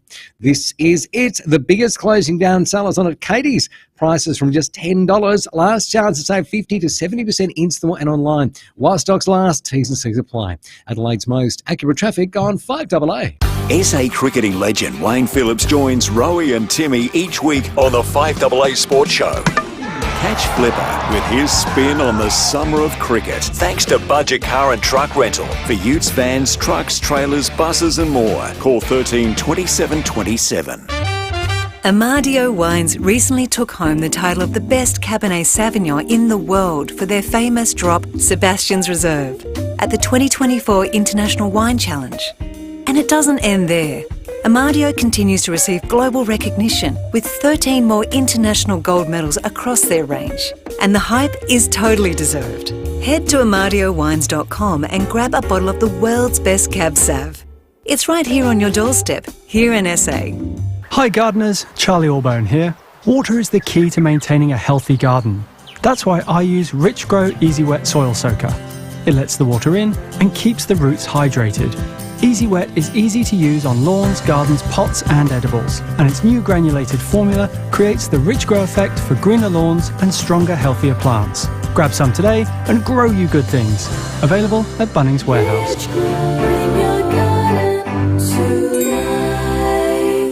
If you need to move around this summer from A to B, your best move is hiring from Budget Car and Truck Rental. Now, get started doing this. You'll need boxes and tape for storage and furniture covers as well to keep your possessions pristine. So making sure you have all that, Budget has you sorted. Yeah, then you'll need the perfect set of wheels too, and Budget has them all. Cars big and small, moving vans and trucks available on a standard driver's licence. Plus they've got utes, hybrids, trailers and 12 to 25-seater buses and more. Now, once you've chosen a vehicle, grab have Budget's blankets and a trolley to ensure your move goes smooth. Yep, job done easy with Budget, and a family-owned business with friendly staff you can count on and multiple locations across South Australia. So Budget, get to the good stuff. You can call Budget on 13 27 27. Here at 5AA, we're all about supporting local. It's back. The Bay Sheffield Carnival, SA's most prestigious foot race, returns to Collie Reserve Glenelg, December 28th and 29th. Visit baysheffield.org.au. 5AA's Tech Talk with your host, Adelaide Tech Guy Richard Pascoe. Thanks to Harvey Norman Computers. If you're on the hunt for the best student devices, look no further than Harvey Norman. They've got everything from Windows and Chromebooks to Apple computers, all in stock and ready to go. You'll find the biggest range of Windows brands like HP, Acer, Asus and Lenovo. Plus, they've got the latest next-gen AI computers with over 20 hours of battery life. Perfect for school. If you're on a budget, check out their affordable Chromebooks with options under $500. And don't forget about their huge range of accessories and software for both work and education. Need help? Their expert salespeople understand exactly what you need for school computers. Check out this great offer at a Harvey Norman store near you. 5AA's Summer Sports Show. 25 minutes after 5, Terry McAuliffe not too far away. We'll preview the 36ers with John Casey, and we're going to hear from Harry Garside, one of the good chats we had this year for 2024. Wayne Phillips in studio with us right now, thanks to Budget Car Truck Rental, and you can call in and have a chat with him, 8223 0000. Yeah, we're going to head out to Woodcroft to Ken. Yeah, good afternoon. I'm like many other South Australian followers, absolutely peed off with that decision to drop McSweeney. Yep. That decision is disgusting. You've got 6 batters in that Australian side that need to be dropped. You could have picked on one, but no, you go with the easy South Australian one, which is McSweeney. Now, that's a disgraceful move by the selection committee, whoever's involved. Is there any other South Australian that's involved in that choice to make that stupid decision? No, You've got 6 batsmen that can't even hold up one end. Well, hang on a sec. I think Travis Head's doing a pretty good job, Steve. Well, they went back to question Travis Head and Carey. They wanted to make every possible chance to drop either of those, but they proved themselves. So now we've got another decision which is disgraceful. Thank you, Ken. We'll keep going through the calls because there's lots of people that want to have their say. John on the text says, so does dropping McSweeney mean the selectors got the original decision wrong, and will they admit their mistake? Do you think there was a mistake? I don't think it was a mistake. I don't think it was a mistake. No. I think, just with this transition, and, David Warner had stepped away. There was an opening there, and they thought they'd put the best credentialed player into that spot. It didn't work out overly well, and then they've made this decision. People won't agree with it because there's so many others that are similarly struggling in exactly the same situation. Let's head out to Salisbury Downs. Craig, what have you got? Good afternoon, gentlemen. My question is in relation to the benefit, use or otherwise of the Australia A squad. We hear nothing about them, basically. I couldn't even tell you the name of one player that's in that squad, and where are we at promoting these guys and bringing them up to the next level? So they picked an Australia A squad, and it basically represented the team as the Prime Minister's 11 playing against the touring Indians. As far as there was an Indian preparation for the Test match, so the Test series. So they played. It was in Canberra. Yeah, in Canberra where they play the game, and played a couple of day game over there. and young Constance was a part of that and did pretty well, and on the back of that has kept his name in front of the selectors and ultimately been rewarded with selection in the national team. He hit 80 odd in that game, Yes, and then there was an Australia A game against India A before the Test series even began in Perth, I think it was, and Nathan McSweeney featured in that, and where he scored runs and captained the side. That's right. Yeah, they promoted him a to the genuine Test team leader from that. So it does exist. Yes, you don't it does. hear much about it because it's not really a team that plays Well, often. it's not first-class cricket, but it's but it's against genuine opposition, and it's played for exactly the reason that they were looking to achieve. Brett at Hillbrink. Yeah, g'day boys. Look, just quickly on McSweeney. I think he just looked like he was just struggling to score. I think that was my take on it. You can't really drop anyone else. I mean, the Kawaja will probably retire at the end of the series. He will probably get another shot, but I don't think he will be in the opening spot. And I think you had to bring Constance in. That's just, I think the selectors did the right thing, but they should have made that call from the start. Look, the biggest sacking, in my opinion, I want to talk about the sackings. Mm-hmm. I'm a North Adelaide supporter. When North Adelaide sacked Barry Rodburn, I think it was at the end of the 1980 season, or it might have even been the beginning of the 1981 season. They sacked Barry Rodburn and put Mike Newton in charge. That was causing uproar in the club. I mean, he was probably the best footballer ever played the game. Yes, being removed from the top spot. And the biggest thing that a lot of people had trouble with was the fact that Noonan came in and took all of his photographs down from inside the change rooms and all the premiership photographs and everything down. He pulled that down because he just wanted to create a new history for the club. Which ended up being probably the right call. Brave, strong. Strong. It was very controversial. Very good, Brett. Thank you. It's a great trip down memory lane. Yeah, isn't it? It's another one, though, that we were talking about before, Flipper, about, club greats coaching your own team and then, falling out of favour. Michael Voss, James Hurd, Brett Ratton, all those guys that go through there. He's sitting there going, geez, it's a ruthless Savage, industry. isn't it? Yeah, can be. James at Hawthorne Dean. Yeah, mine's Rick Davies. In 1988, the committee decided not to appoint Mervyn Kane, and the club had special AGMs and voting and all that. And then they appointed Rick Davies for the 1989 season, a club legend, top 3 players ever for the club. And only after 1 year, they sacked him. Now, to this day, Rick Davies still loves the Sturt Football Club, yes, he which does. is a sign of his greatness. It really is. But get him over to replace Mervyn Kane, give him 1 year when a whole lot of players have gone to Victoria and other clubs, and 1 year and tap him on the shoulder. I think that's exceptionally brutal to a much-loved champion of the club. Yeah, he is one of the true greats of the club. He's so well regarded, so well supported, so well recognised, and for that was a terrible chapter in the history of him and the club. Well, it's always rough at the time, but because you're so emotionally invested, aren't you? Because it's your club.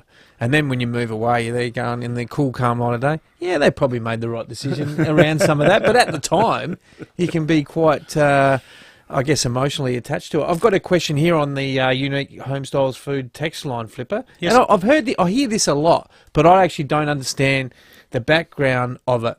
Guys, if you're a New South Wales cricketer, you get multiple chances.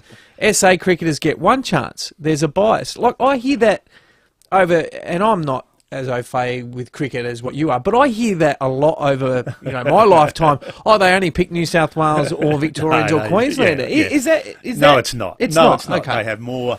They have just the sheer numbers of and the opportunity to present. It's a massive city compared to ours, and and that's where it comes from. So no, they don't get more opportunities, but they are presented more often because of just the sheer numbers that are around the place. I'd love to stack up the amount of test matches total for New South Wales and Queensland and SA and see where they all sit. So myth not busted then. Not yet. We'll have to get the numbers right. Hey, Strikers versus Stars tonight. Yes. Huge game. Adelaide Oval, it's going to be, it's just not over an hour. Win. Yeah, not far away down there. Good crowd.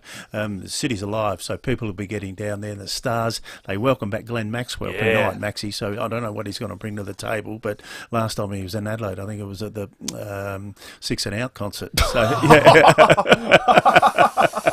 Oh, boy. Let's not bring that up for him again. There's scars. They're just picking at the scab. Budget car and truck rental, utes, vans, trucks, trailers, buses and more, 132727. You're in next week on the Drive Show. We're sitting exactly where you are at the minute. You're in Campo for Monday? Campo for Monday, yeah, 4 till 7, having a bit of fun. So if you want to get involved, please do. It always is always a bit of fun. I'm just looking at those buttons over there on the panel. Yeah, okay. So get a little bit nervous. Just don't look at me. We'll be fine. We'll see you back here on See Monday. you guys. Well done, everyone. 5:30 headlines. This is 5AA News. Always Adelaide. Good evening, Mel Usher with the latest news headlines. 8 staff members have left SA Health after medical records of the Police Commissioner's late son Charlie were inappropriately accessed. A National senator has questioned his party's nuclear policy, suggesting it's being pursued because it fixes a political problem. A pharmaceutical giant is facing a class action over claims its over-the-counter cold and flu tablets don't work. And in sport, Adelaide United plays Sydney FC at Cooper Stadium tonight. Now checking 5AA traffic. Pineapple fans rejoice. Macca's new Hawaiian burger range is here for a limited time. So, Macca's run. Door Park, a few residual delays from nearly a 4-car collision. Dawes Road near Goodwood Road. In North Adelaide, roads closed for the cricket round the Adelaide Oval, affecting War Memorial Drive near the footbridge and King William Road. Should be wrapping up about 10:30 tonight. Slow for the drive home. Goodwood Road outbound at Green Hill Road. Anzac Highway sluggish. And got a camera Griffiths Drive at Moana for the drive home too. Score big at Rebel this festive season with a $200 saving on the lifetime 52-inch Polycar Powerlift Hoop. Now just $599. Rebel. Sport is calling. Adelaide's most accurate traffic on 5AA. The 5AA forecast down to 15 tonight, mostly sunny tomorrow, 28. Right now it's 27 degrees. We'll have more news at 6 and as it happens on 5AA. Harris Scarf Friends 20 to 50% off store-wide sale is on now. That's right, 20 to 50% off store-wide. Save big on bedding, kitchen, electrical and more. Don't miss out. Sale ends Monday. Conditions apply. Harris Scarf, great brands, great prices. On the first day of Christmas, Wayville Hyundai gave to me 3 years of free servicing. Every in-stock vehicle sold this December comes with 3 years of free servicing, plus a surprise from under our Christmas tree. Change the way you Hyundai at Wayville Hyundai. They say 20,000 hours in any field makes you master of it. So imagine what 160 years makes you. For more than 160 years, Anglicare SA has supported South Australians in need. Whether it's gardening, meal prep, housework or transport to appointments, Anglicare SA gives seniors as much or as little support as they need. For more on Anglicare SA's coordination and clinical services, visit anglicaresa.com.au. New roof, free gutters, free downpipes. Get free gutters and free downpipes when you replace your roof with Roof and Render SA. It's a genuine offer. We haven't increased the price to cover costs. Times are a little tough, so if we can help with free gutters and downpipes when we replace your roof, we'll do it. New roof, free gutters, free downpipes. This month with Roof and Render SA. T's and C's apply. Google Roof and Render SA for more. This year has made us stop and reflect on what's really important. And if ever there was a time to focus on our health and well-being, it's now. Hi, Sharon from Temple Day Spa. You know, it is so important to take time to nurture our health and well-being. Now take a moment to think about a gift for someone who really needs this. This Christmas, give them the gift of time. Time for themselves with a gift voucher from Temple Day Spa. Unley and now open in Semaphore. Not just a treatment, an experience. A house is one of the biggest investments you'll ever make. So it only makes sense to invest in the things that we put inside it too. At Scott's Custom Furniture, we craft beautiful, one-of-a-kind, handcrafted pieces made to match and enhance existing decor. If you can dream it, we can build it. From stunning floor-to-ceiling timber display cabinets, unique front doors, elegant bed frames and stylish side tables, all made from top-tier local timber. Search for Scott's Custom Furniture and start designing furniture that you won't find anywhere else. 5AA's Summer Sports Show. 23 minutes to 6. Got Scott Camporeale and Sam Tugwell here with you. Terry McAuliffe very shortly. We'll talk 36s with John Casey. And a big night for Adelaide sport. How exciting. We've got the Reds on tonight at Cooper Stadium at 7. We've got the Strikers on at 6:45 at Adelaide Oval. Not great scheduling, is it? If you like both sports and you're trying to, I guess, back or support both. Can't get to both. You can't get to both. They're roughly the same time, aren't they? Or if you're on the couch, you can just flick. Well, if you're on the couch, it's okay. It's easy. Yeah, I might do that myself. There you go. That's a good way to go about it. And of course, Adelaide, home of sport, clearly. We've got the Adelaide International rolling around in a couple of weeks' time. It goes from the 10th of January onward. We've got 4 tickets to give away. We'd love to get you there. 8223 0055 right now. It's going to be an amazing tournament. Always is the Adelaide International. Thanasi Kokonakis leads the way as the Aussie representative here from Adelaide. He's won it before. And then we've got some real top-name players here. Phillips, Auger Aliassime is here. We've got Jessica Pegula, who's one of the top-ranked players in the world. Sebastian Corder's here, many more. So if you want to head along, 4 tickets right now, 8223 0055. We'll give that away for the Friday, which is the day before the final, which is on the 11th. So it'll be a fantastic night, that one. Now, Campo, all the way through this week, we've been reliving some of the best chats of the year. Yep. Rowie and Timmy have had some crackers, but there's been a few that have been really compelling, really interesting, and so it's a chance for us to be able to sort of sink back into some of those great stories of 2024, and this one is absolutely no exception. Well, Rowie, I know you're back in town and you missed the Olympics and everything. I'll tell you what, it was on. I watched. You did indeed, and I tell you what, this bloke, I reckon he just about reached the Hearts Nation with his very impassionate plea after he unfortunately didn't go through to the next round in the boxing. Harry Garside, one of the absolute legends. G'day, mate. Thanks very much for joining us. Hey, thanks for having me on. Hey, Harry, before we get on to the release of your book, The Good Fight, just how have you recovered? I mean more so from a mental side of things after the Olympics. Mate, I won't lie. I think I've definitely distracted myself a fair bit, and I'm doing a book tour right now. The Good Fight has been released, one of my books, and I'm super grateful and for that. But after this book tour is done, I'm definitely going to create some space where I just go like 4 or 5 days by myself, no phone, no nothing. Maybe go to a surf town up the coast or something like that and just create some space to feel some emotions. And it might be joy, might be happiness, might be sadness or rage. I'm not sure what's going to come up, but I just want to create some space where something will come up. But knowing you and your story, I know you've sort of referenced Billy Elliot a few times, but you're actually the reverse Billy Elliot, aren't you, mate? He went from boxing to dancing. You went from the dancing into the boxing. And do you sort of like that analogy for your own self?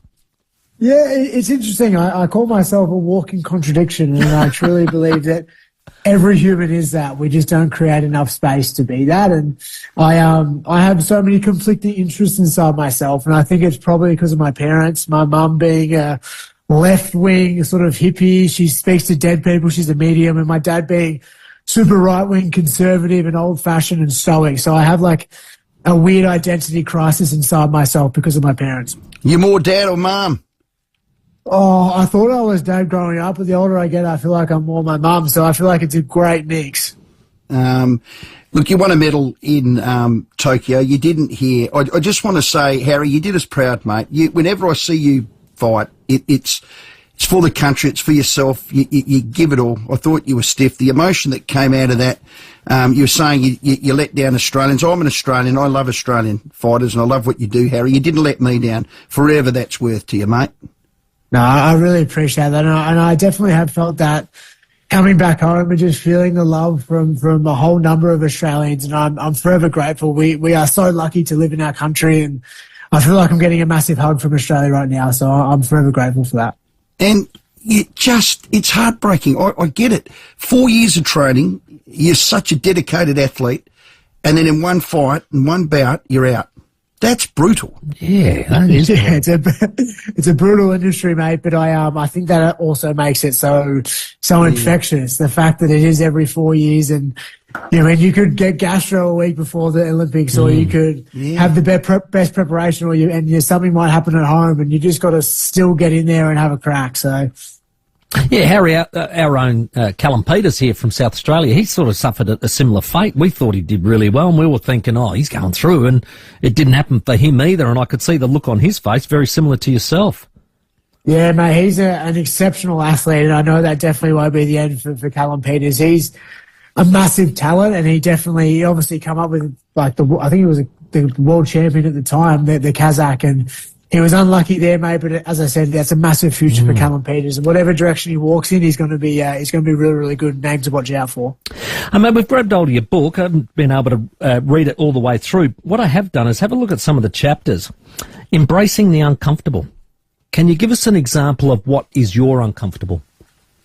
It's so interesting. So I've been doing one challenge a month for the past 5.5 years. So I'm currently doing my 68th challenge as we speak. And I've done some things like 50 hours no talking. I've begged for money. I've washed windows at lights. I've had some hard conversation with family members.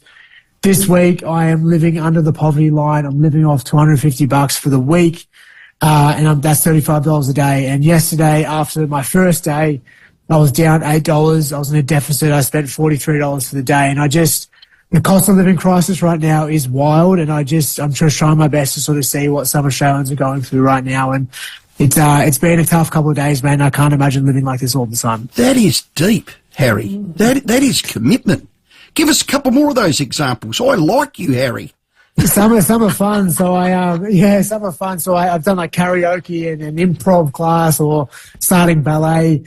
Some have been really challenging. Some have been fun. I did this month of pain. It was 100 Ks running up the sand on Bondi Beach. Then I did half an Ironman the same month and just really thrashed my body. So some have been fun. Some have been challenging. Some are physical. Some are emotional. Wow. But each challenge I learned something from. Goodness me. That is awesome. Did you come up with the challenges or do other people suggest them to you? Is there a suggestion box? Yeah, it's a mixture of both. So I always post on my Instagram just to get a few ideas. But I've been doing it for so long. I want to make it to 100. But sometimes it's hard to come up with 100 ideas and things that make you really uncomfortable. Okay. Well, here's one. Could you become a member of my football club, Adelaide Crows? I'm a loyal Hawthorn supporter, unfortunately. There are limits, Harry. Now I do hate you, Harry. Yeah. Hey, Harry, I was looking at, I think it's chapter 14, it says letting go of guilt. I was wondering about that chapter now, post the Olympics. I think that's something that when you go offline and disappear and get that space you were talking about, I think that's something you can actually take your own advice on, letting go of that guilt. Yeah, 100%. It's a weird thing. I heard on this men's retreat that I was on once that guilt and shame are like the lowest frequencies besides death to operate at. And I think there's so many people, including myself, I've had addiction run in my family, and I think that stems from like guilt and shame sometimes. And to live there is quite miserable. And I guess creating some space where I can like let go of some things. I might write some things in a journal and burn it in the fire. And I don't know, just got to create some space where I can be better to myself, be kind to myself. And I think I've definitely spent a lot of my life being really hard on myself, which has definitely got me results, but it's left me with a really miserable relationship at times. I have a saying, and you're welcome to use it. I say self-talk is the most important conversation we all have every day. I always think that it's like the longest relationship we ever have is the one with ourselves, and a lot of people are really poor, including myself at times. It's not a memoir. I know in your prologue you said, not another celebrity wanker with a self-help book. It's certainly not that. It is a very comfortable, light read from a great young Australian. I'm going to call you that, Harry, because you are. You're a deep thinker and the whatnot. What inspired you to write the book? And just while you answer that, Harry, I'm a pictures man. I love photos. There's no photos here, Harry. Harry, here there are no photos. I know, mate. I'm also a picture book type guy as well. I can't read. That's why I didn't do the audiobook.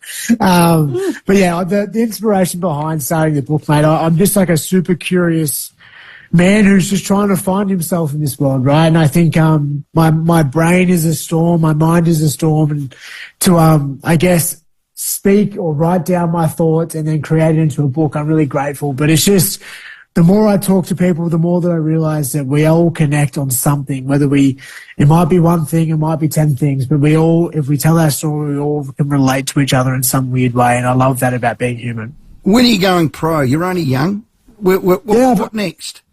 I had 3 pro fights between Tokyo and Paris, so I'm not sure what's next, mate. Might go back to the pro ranks, might try for another Olympics, might walk away altogether and do something else. But I'm leaving no door unopened. I'm just going to see what happens and create that space to feel some emotions, and I think I'll know what's next. Yeah.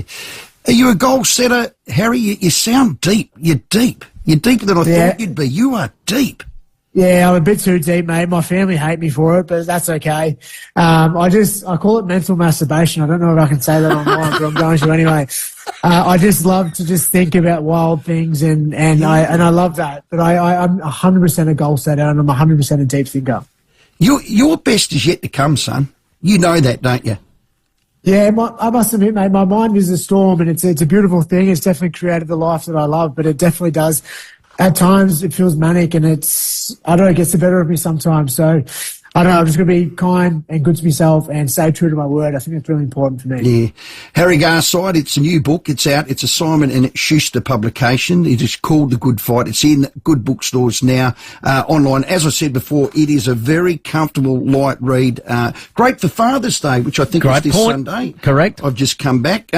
Some great messages there from a great young Australian. His name's Harry Garside. We thank him. Thanks, Harry. Hey, thanks, guys. Appreciate you guys. Well, very, very proud Aussie, and you saw the emotion as he wrapped up at the Olympics. He felt like he let his country down, but I think we're all super proud of him. And if you haven't got a gift for Christmas for someone you know who would like it, that's a great idea. The Harry Garside book, the new book called The Good Fight. So head out, maybe buy that one. A couple of good books. Wrap that one up. John Wayne Parr yesterday we interviewed, The Fighter. Yep. So a couple of decent fighting books over the summer if you're looking for a light read. Absolutely right. It's 10 minutes to 6. Very shortly we'll get to tips for the weekend. It's also Oakbank Twilight Race Night, so I think that's why we might find Terry McAuliffe this evening. Yeah. Let's get to your traffic. Door Park, a 4-car crash getting cleaned up at Dawes Road near Goodwood Road. In North Adelaide, roads closed for the cricket around the Adelaide Oval. It's affecting War Memorial Drive near the footbridge and King Willie Road. Should be wrapping up around 10:30 tonight. West Beach has works which are slow. Burbridge Road near Gibson Street. It is slow. Main South Road at Sellex Beach. Everyone heading south for Christmas. And got cameras Conningham Street, Glenside and Cross Road at Highgate for the drive home. Check out Foodland's late week specials like a 125-gram punnet of delicious Aussie blueberries for just $2 each. Hurry, offer ends today at Foodland, the mighty South Aussies. Adelaide's most accurate traffic on 5AA. The latest issue of 50 Plus SA, featuring some of SA's colourful personalities, is out now, and it's jam-packed with the best of SA food, wine, art and travel. Pick it up for free in over 400 locations across SA. Read it now by jumping onto 50plussa.com.au or subscribe to the 50 Plus SA weekly newsletter and get the best of SA in your inbox. 50 Plus SA, proudly supported by 1395, Adelaide's 5AA. There's Millionaires Mix, Triple Choc Heaven and Macadamia Magnifique. Merry Christmas, folks. I'm Brett Charlesworth, and they're just 3 of over 100 mouth-watering delights we make for you at Charlesworth Nuts. This year, more than ever, you need to spoil yourself and your guests with the very best and the absolute freshest. And when it comes to nuts, that means Charlesworth. I guarantee you will taste the amazing difference that 80 years of experience brings. 11 family-owned stores or shop online. Why Charlesworth? Because fresh nuts taste better. The BJ in BJ Energy stands for Benjamin Jack, the director. And the energy? Well, that stands for savings. BJ Energy specialise in saving their clients money by harnessing the power of the sun. So book a tailored consultation with a genuine company you can trust. And remember, if they wouldn't put it on their own roof, they certainly won't put it on yours. BJ Energy only use quality materials and brands like Solar Edge. For a free, no obligation quote, visit bjenergy.com.au. Buy direct from the prawn fishermen and head to SA King Prawns at Edinburgh North for your Christmas prawns. The SA King Prawns 14-day marathon has begun, Tuggers, and it will be crazy leading up to Christmas. I love prawns around Christmas. Yeah, make sure you buy direct from 15 Hewitson Road, Edinburgh North, and this Sunday, December the 22nd, at the Farmers Market in Paraka. What is it with prawns at Christmas time? It's just they just taste so much better, don't they? they? Like a prawn cocktail? Yes. Well, yes. Mum makes some crackers. That's the highlight of Christmas. Yep. Listen to this. SA King prawns from $20 a kilo. So that's an absolute bargain. Wow. Coffin Bay oysters from $17.50 a dozen. That's very good. Peeled Aussie prawns from $30 a kilo. And 3 kilo cartons of new season large cooked Spencer Gulf King prawns are available now for just $120. And how's this for a deal? If you buy 2 cartons, you get $10 off. Wow, great deals. All SA King prawns are cooked and frozen out at sea on board Tony and Heather's trawler, the Maria L. I love when they Very call nice. their names. Yeah, it is good. They don't get any fresher or any tastier. SA King prawns at the Farmers Market Paraka this Sunday, December the 22nd, and also 15 Hewison Road, Edinburgh North, open 7 days a week until December the 24th. Find thoughtful gifts for everyone on your list at Maya, with 20% off toys and selected Lego and 30% off women's, men's and kids' sleepwear. Limited time exclusions and conditions apply. Maya, my store. At Complete Care, we're more than just a care provider, we're a family. As we celebrate our 10th year, our mission remains the same: to empower our specialised team of carers and client service managers to help our seniors live independently. We provide personalised services including cleaning and home maintenance to social support and transportation. We look after you like family, offering a warm, caring touch that sets us apart. At Complete Care, we're the company with heart. Complete Care with a K. Get ready for the summer holidays with a brand new BT50 from Mount Barker Mazda. Get Adelaide's best prices on fully loaded BT50s with immediate delivery. Every BT50 comes with a free tow package valued at $1,000 plus an Engel 80-litre fridge valued at over $2,000. Hurry, this Mazda BT50 deal must end December 31. T's and C's apply. Get the best of both worlds at Mount Barker Mazda with city prices and genuine country service. Mount Barker Mazda, Mount Barker Road, Somnus. 5AA's Summer Sports Show. It's 6 minutes to 6. John Casey to join us shortly. We have the 36ers and South East Melbourne Phoenix tomorrow night, the open air game in Melbourne, which will be a great contest. We've got all our stars out in action, so we'll get a bit of a preview on that. But of course, right now, just Terry's tips. Yeah, usually because Timmy's here as well with Terry McAuliffe. He joins us tonight. I'm assuming from Oakbank, the Twilight Races. Tez, have we got you? Yeah, I'm here, and no, not at Oakbank. We Not at didn't have Oakbank. to host there today, John, so we got the Friday afternoon off. But nice. Yeah, they're nearly through their Christmas Twilight meeting there tonight. I think they're up to about race 7 on their 8-race program. Very good, Tez. Now, Murray Bridge tomorrow. I've been scouring through the form guide, and this is my first and probably my only opportunity, so I hope I can get something back, because Timmy, I reckon he'll be listening, and after what we did last time to him, if I don't get anything up on the weekend tomorrow, I'm going to feel it. So, are you ready, Tez? I'm ready. Righto. Race 2, number 5, Caledon, $2 over. That's my absolute favourite tomorrow. Yeah, well, John Kelton, who I work with, who, as we know, is an extremely good judge, he's keen on it as well. Oh, Campo. That's yeah, great. Richard and Chantel Jolly. It's won a trial at Strathalbyn in good time, and the Eagle thinks it'll be hard to beat tomorrow. Well, he's with you, Campo. Well, I'm glad John's all over that one. Now, I've got 2 for some value, Tez. Race 4, number 10, Prickly Poppy. Oh, so then, now have you been looking at John's tips? He's on that as well, Campo. Has he? Wow. Have you been cheating here, Campo? No, this is just, you know, I've got a wealth of knowledge in this area, Tez. All right. So, I gave you nothing there. I'm all ears for the third one Right. to see if you've nailed Johnny's 3 best for tomorrow as Right, well. no, the next one, this is the one I reckon you'll get some value. Race 8, number 11, Devil's Dexter. Yeah, now, Johnny, well, I don't know if he's tipped it, but that's not his other best. His other best is in race 5. He likes Super Alana. So, you've escaped being all over Johnny altogether. So, race 5, number 9, Super Alana is his other one. He did like Devil's Dexter when it won last start. It won at Balaclava. This is a lot harder tomorrow, and that's why it's a $6.50 chance. It's not massive odds, but certainly a last start winner, but up in grade tomorrow, but there with a chance. Excellent. And have you got anything for yourself, Tez, tomorrow?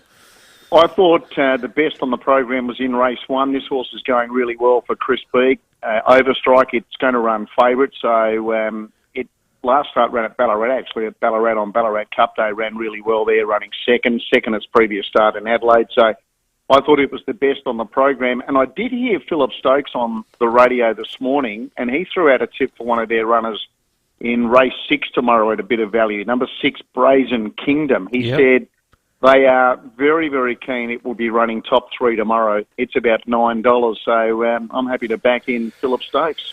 Nice. There you go. Well, very good. Terry, you're always pretty good with this, so let's hope we can go into Christmas with a little bit extra in our pocket. Gamble responsibly, of course. Thank you very much, Terry, and best of wishes to you and everyone and the family as we head into the festive season.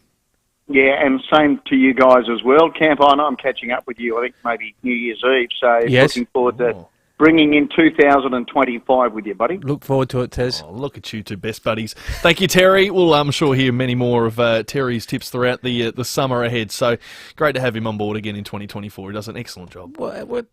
Come on, Ted. I can't help it if I'm picking the same ones as John Kelton that he knows exactly what he's talking about. Well, that's a little bit unfair, isn't it? Like, I've just gone through here. I've spent a good couple of hours going through the form and just making sure that you're not. I wasn't stealing cheating. IP. I was cheating. Well, let's hope, because I know Justin in the other room there. He's written them down, so he'll be having a great Christmas if some of these get up. Terry's tips, if you missed them: race 1, number 2, Overstrike, and race 6, number 6, Blazing Kingdom. Yeah. Quickly, we'll get to another call before we get to the 6 o'clock news. Max is at Hectorville. G'day, Max. Yeah, g'day. I'm hoping a bit of comedy can get me the FIVEAA Sports Lounge ticket. Okay. The amount of Kleenex money I've wasted on Kleenex tissues over the years with the Flipper the Ripper, I'm getting rid of him as coach, like brutal sackings. I mean, who do these people think they are? Judge Judy or something? I mean, look at his resume. He just has to put on the 159 on debut. What more evidence do they need? South Australian cricket's gone downhill ever since, eh? Thank you, Max. Yeah. Interesting call. Attempt. Yeah. Staff are trying. Yeah. Oh, well, here's what it is. Got to be in it to win it, don't you? Correct. You got to be in it to win it. Thank you, Oh, Max. God. All right, 1 minute to 6. G'day, Rowie here. This FIVEAA Play app is so easy. Here's what you do. Unlock your smartphone. Tap on the FIVEAA Player app. Tap the big play button on the middle of your screen and enjoy FIVEAA live in crystal clear sound. Wow. The FIVEAA Player. Whoa. Slow down a sec. You got to check RAA Rewards before you check out. There are deals for members to redeem on RAA Rewards all the time. Yeah, Trev. Any day of the week, RAA members can pre-purchase event, Wallace and Hoyt's movie vouchers online for less. It's better to be a member with RAA Rewards. T's and C's and exclusions apply. Must be an existing RAA member with a valid membership shown at time of purchase to redeem offer. See RAA website for full details. This is RB Day for Supercraft Bedding with Tales from the Bedroom. You know, they don't make things the way they used to. That's what Audrey says. She's been here for years and she's seen a lot of other bed makers come and go. But Supercraft is still making beds the way they used to. Locally made hardwood frames and bed heads and quality, comfortable mattresses. They're built to stand the test of time. Supercraft Bedding, building better beds. 42 Richmond Road, Keswick. Online, on DAB Digital Radio, and on 1395 AM. Talking Adelaide. This is Adelaide's 5AA. Down to 15 tonight, mostly sunny tomorrow, 28. With the 6 o'clock news, I'm Mel Usher. 8 SA Health staff members have quit after snooping on Charlie Stevens' medical records. Kendall Brettig reports. In total, 18 employees were under investigation for looking at the Police Commissioner's son's private medical information without proper authority. The 8 who were facing termination have all left before the outcome was finalised. Findings of misconduct have been made against another 10 who were subject to sanctions ranging from warnings to reprimands. Charlie suffered an irreversible brain injury and died in hospital after a hit run at schoolies celebrations last year. SA Health has apologised to the Stevens family, saying it has a zero-tolerance approach to the inappropriate access of patient records. SA will record its 1 millionth case of COVID-19 within weeks. As of today, SA Health has reported 999,270 confirmed cases of the virus in the state since February 1, 2020. Based on current trends, the state is expected to surpass 1 million reported cases in the first week of 2025, in the middle of the holiday season. We're being urged to remain vigilant, keep practising hand hygiene and wear a mask if unwell. Australia has struck a major security deal with the Solomon Islands aimed at curbing China's influence in the Pacific nation. More from Zach De Silva. Australia will spend $190 million over the next 4 years helping the Solomon Islands grow its police force. As part of the deal, the federal government will help build a new police training centre in the Pacific nation's capital, Honiara. Labor believes the measures will make the Solomons less reliant on other partners like China when it comes to security issues. Prime Minister Anthony Albanese says the agreement will shore up ties between our countries amid a battle for influence in our region. Making sure that Australia remains the security partner of choice. The government has struck similar deals with Nauru and Tuvalu in the last 12 months. Queensland's big pineapple has been repaired and restored. The site on the Sunshine Coast is now home to a rejuvenated 16-metre tall pineapple, new cafe, playground, viewing platform and fully restored train. And the Australian singles chart for Christmas has been released and 3 festive classics have reappeared in the top 10. Mariah Carey's All I Want for Christmas Is You is at number 3.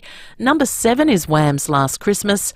And Brenda Lee's Rockin' Around the Christmas Tree, dating back to 1958, is at 10. Now turning to 5AA Sport. Visit Sports Card World for Christmas gift ideas, including the latest sports cards and gaming cards. Regent Arcade. To cricket, and selectors say they've promoted Sam Constas to the Test squad because he offers a point of difference. Constas has been added ahead of the Boxing Day Test against India at the expense of Nathan McSweeney. Well, the Strikers take on the Melbourne Stars tonight at Adelaide Oval. Glenn Maxwell will make his comeback from a hamstring injury. The first ball is at 6:45. Australia's domestic one-day competition will be renamed the Dean Jones Trophy after a fan vote. Cricket Victoria CEO Nick Cummins says Jones is an appropriate choice given the way he changed the game. He catapulted one-day cricket into the modern era. Many of the things that we just take for granted as being normal in cricket were abnormal when he introduced them. So it's a real pleasure to be able to see him recognised for the impact that he had, not just on the international game but also on the domestic game as well. Adelaide United will be looking to continue their winning season tonight when they play Sydney FC at home. And LeBron James has notched up a new milestone. The LA Laker has become the NBA's all-time leader in total minutes played in a regular season with 57,447. Now checking 5AA traffic. Pineapple fans rejoice. Macca's new Hawaiian burger range is here for a limited time. So, Macca's run. At Clovelly Park, traffic lights out in all directions. South Road and Kelsick Avenue. Eagle Farm, Car and a medium strip, Montague Road near Bridge Road, and in North Adelaide, roads closed for the cricket. The Adelaide Oval around Memorial Drive near the Footbridge and Kim William Road. Should be clear around 10:30 tonight. Got cameras tonight. Help Drive, Aberfoyle Park and Greenhill Road at Burnside.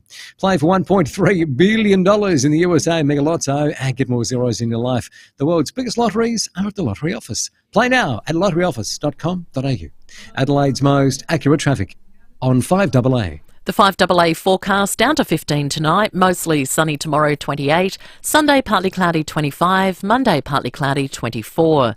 Right now it's 27 degrees. Now let's check what's happening on 9 News tonight. Thank you, I'm Kate Collins. Tonight's headlines.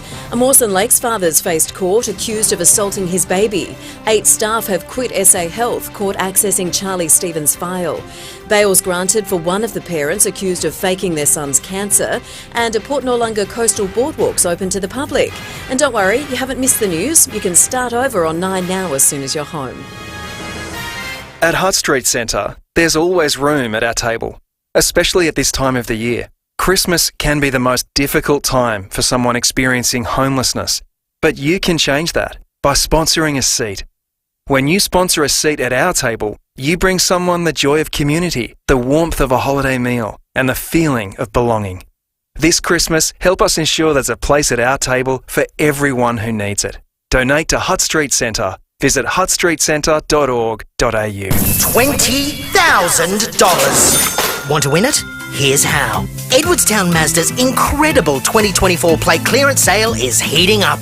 Buy a new demo or used car from Edwardstown Mazda and you're in the draw to win $20,000. That's right, $20,000. Why would you go anywhere else? Your dream Mazda and $20,000? It's gotta be Edwardstown Mazda, the #1 destination for Mazda in SA. T's and C's apply. T24/1786. Harvey Norman's Super Deals. Stores open until 7 p.m. tonight. Acer Aspire Go laptop now a super low $315, save $180. Logitech G435 gaming headset now $98. That's half price. Snap up a bargain with up to 25% off Canon cameras and 30% off DJI Mini 3 drones with prices from just $518. Be quick. More super savings on mobiles, headphones, smartwatches. All the top gift ideas. Harvey Norman's Super Deals. Stores open until 7 tonight. Trading hours may vary. Setting the agenda for South Australia. This is 5AA. Always Adelaide. 5AA's Summer Sports Show. At 7 minutes after 6 here on this Friday night, Scotty Campo and Sam Tugwell with you as we speak. We're taking your calls as well, 8223 0000. As we know, it's a huge night for sport here in Adelaide. The Strikers and the Melbourne Stars not far from getting underway. That's at 6:45, so just over half an hour away at the moment.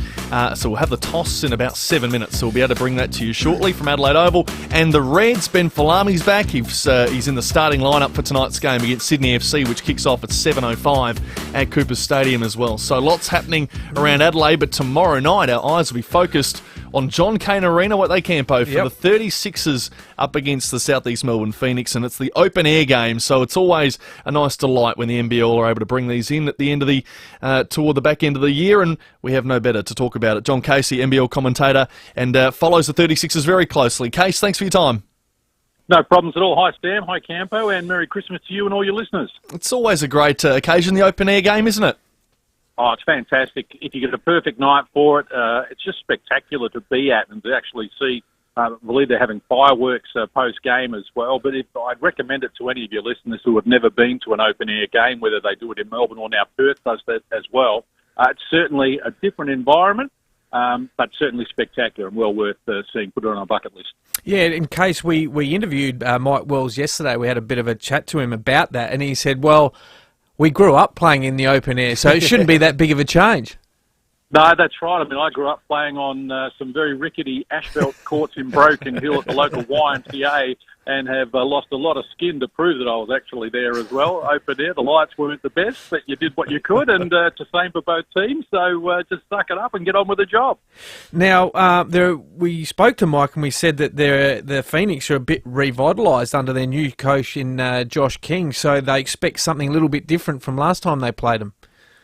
Without a doubt. I mean, they're a much improved team with the new coach, Josh King. He's just got them all on the same page. And look, this is the most important game that the Adelaide 36ers have played all season. And I say that because both the Phoenix and Adelaide are on the fringes of the top six. And you think that there's not room for both of them in the final six. So it's games like this that you need to win. And the 36ers back up Christmas Eve here in Adelaide at home against Brisbane, and they fit into that category as well. So if the 36ers are going to make the playoffs, then they need to win the games, particularly against the teams that are vying with them for the playoffs, and that is the Phoenix and that is Brisbane. So, as I say, the most important game of the season thus far tomorrow night for sure, and then back here against Brisbane on Christmas Eve as well. Just must win for the 36ers if they want to play playoffs. Well, and I guess to touch on the playoff case is they got to win on the road. They're 6-3 at home and 1-5 away, so they need to start, I guess, ticking that part of their game off to make sure that if they do happen to go and travel in the playoffs, they're confident enough to get that done. Oh, without a doubt. Look, their record on the road in the last 2 years has been abysmal. It's not just this season. They have struggled away from home.